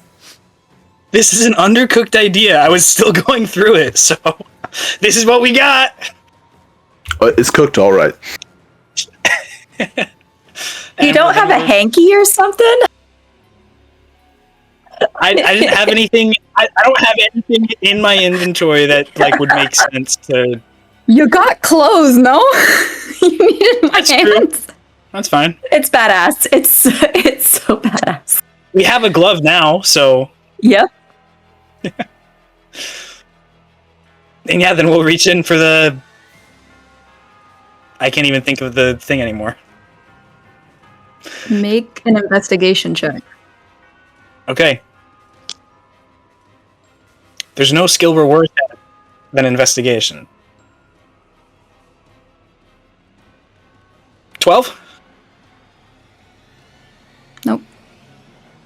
And as you don't find the scepter, you do know bags of holding, if you flip them upside down, everything within the bag of holding with your Arcana check earlier will fall out of the bag of holding. Oh, then if we can't find it, then we'll do that. Okay. What all falls out of Annie's coat? There's a lot of just random, arcane knickknacks, small stuff. There's a box that, has light cast in it, simple stuff like that. Her drum falls out. A oddly shaped rod falls out. And then a little locket, and as it falls and hits the ground, it opens. And there are the pictures of both of her parents and her sister. And it falls just so on the bloody letter that says Claire. Well, we only have eyes for the artifact, so... And the artifact does fall out. And we'll use our new Gucci glove and pick it up and and show it to him. Perfect. Take this one out before I give you your reward. And we're swinging. Okay, you make your way to Valas. Do I get my turn? Or are we just going right to it? No, Vireaux took my turn, so... Vireaux charmed you. You may do something if you wish, but you cannot do anything against Vireaux. I wouldn't dare do anything against Vireaux. I just want to sneak past him. He's blocking Not your even way. sneak. I just want to move past him. I can't move. Oh, you're going to try to move past him? I want to get to that portal. Okay. As soon as he notices you are trying to move past, he will step in front of you and use a legendary reaction. And that is going to hit with a 18 plus 12 for a 30. And I need you to make a strength or dexterity saving throw. 30 hits. I will make a dex save. Your DV is a 25. It's a 12. As he goes to strike you, and that is going to be 14 points of slashing damage. And because he goes to grab you and you failed that dex save, he is going to bite into your throat. Taryn, you see this man's fangs grow. And he is going to latch on to your throat. And you take 22 points of necrotic damage.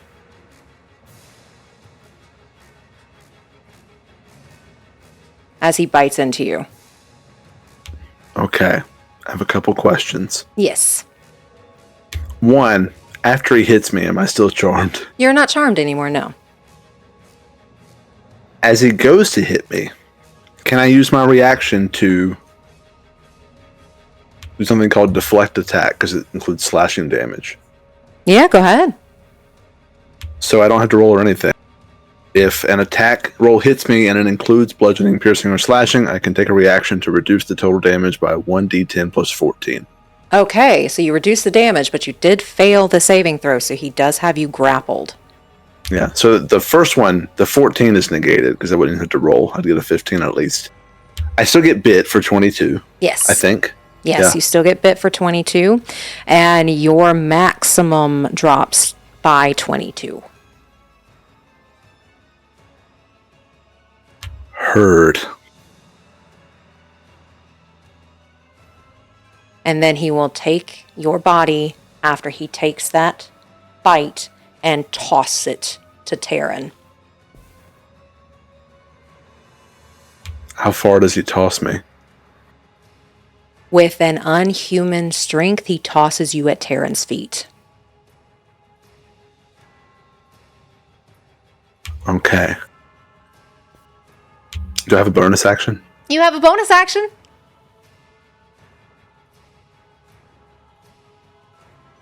I'm going to stand up, if I may, because I haven't used any movement speed. You got it. Taryn, I don't know what the fuck you just did with Annie. He's going to do the same to you as soon as you kill me. And luck is out there somewhere. So you haven't done the job either. I am waiting. If that is the case, damned either way, but I'm going to find out. It was a good drink, though. Yeah, it was. And I'll use my bonus action to do Flurry of Blows. So the first one to hit is not great. 13. No. 24. Yeah. Hey, cool.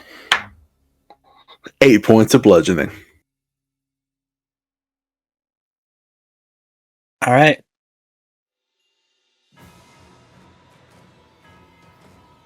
And he has this look of determination, but out of anyone, I mean, not that they were good friends or anything, but he did share a nice strength with Valas, so he's not like...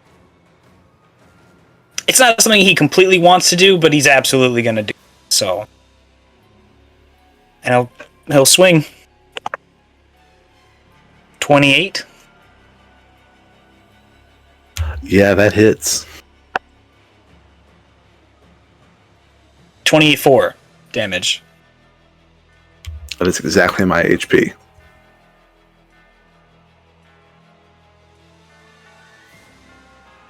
And we'll do it again.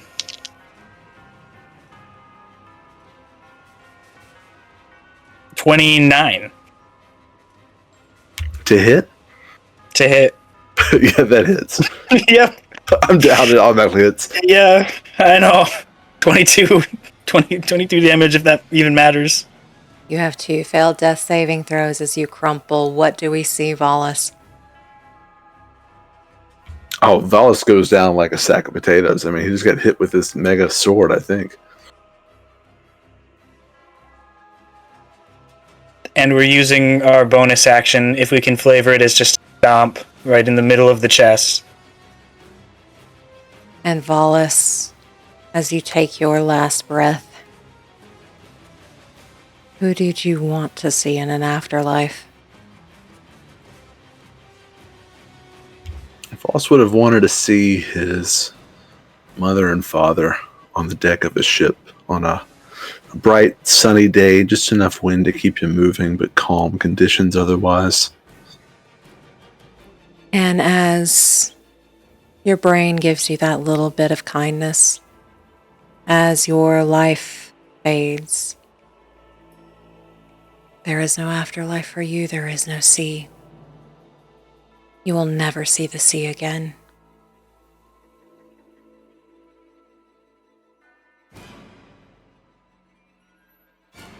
On the battlefield where Taryn, you are covered in gore. So where is this luck?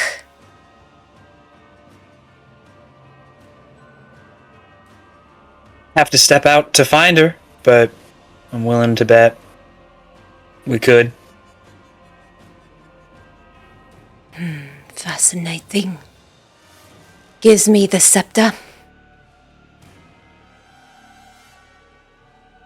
Well, I haven't completed the task yet. I haven't killed everyone. And I don't necessarily want to give you this until that's done.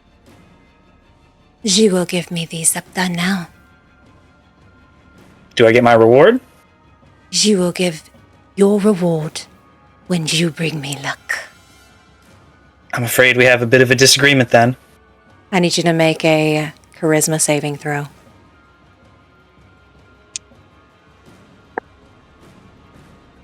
$14. You will give it to me now. As you are charmed. We'll hand it over with our flesh glove. As you hand it over with this flesh glove, he takes it, puts it in front of him, and puts his hands on the top. You will have your reward when you bring me luck. Consider your life as reward for today, since you did not complete your contract yet.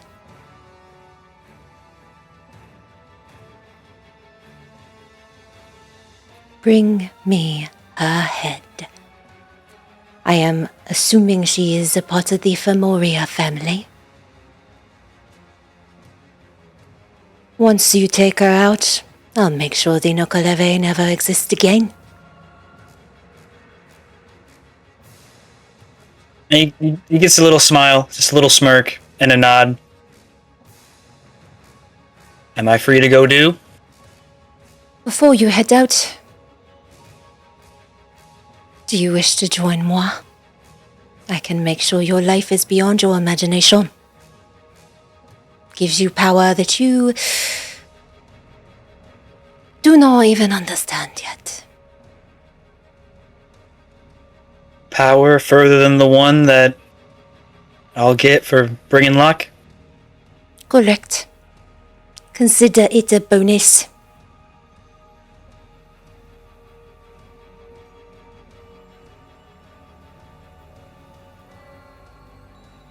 I think normally he would say no, but hence, sense the charm. I will say, he will drop the charm now that he has the staff. It is up to you.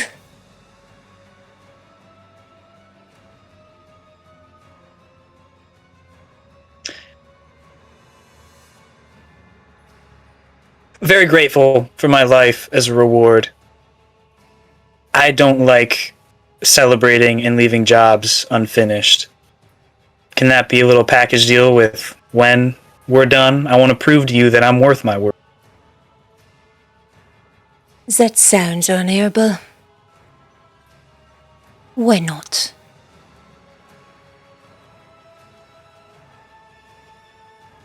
With his little fleshy glove, I'll just hold it out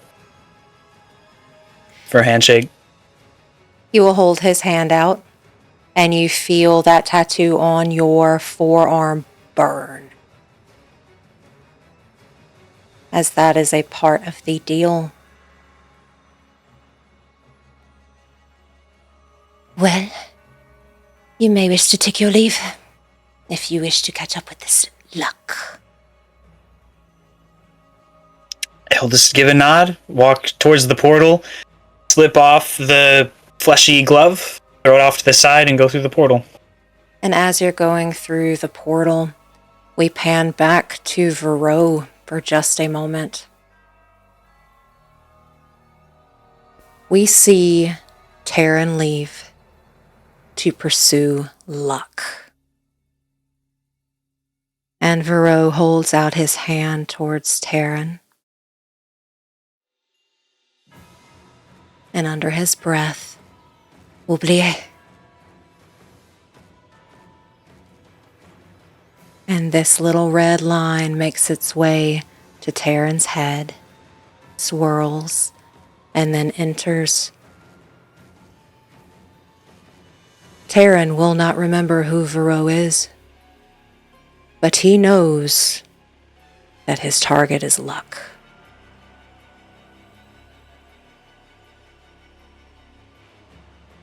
And you see a smile form on Vireaux's face.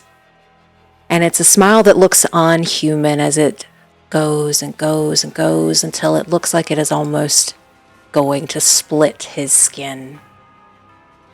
As he looks down at this scepter, the Scepter of Exsilium, which you all do not know what this scepter does. He does this low chuckle. The end of an era is near. Oui. Nightfall is coming. And with that, thank you so much for participating in Locatum Umbra. Fucking French vampires, man. Like him. Taryn, how could you have killed all those people? Real? Every person in the room, you killed them. How could you have done that? No, not true. Ziggs died of natural causes. I don't know. Natural? Drowning that way with a natural cause. Thank you so much for watching the finale of Locatum Umbra. If you're interested in more of the Nightfall miniseries, please make sure to like, subscribe, and ring that bell. That way you get notified when the Gilded Fang comes out. Please make sure to check out our players' social media accounts. You can find those links in the description below. And as always, may the shadows be ever useful at your feet. We'll see you soon.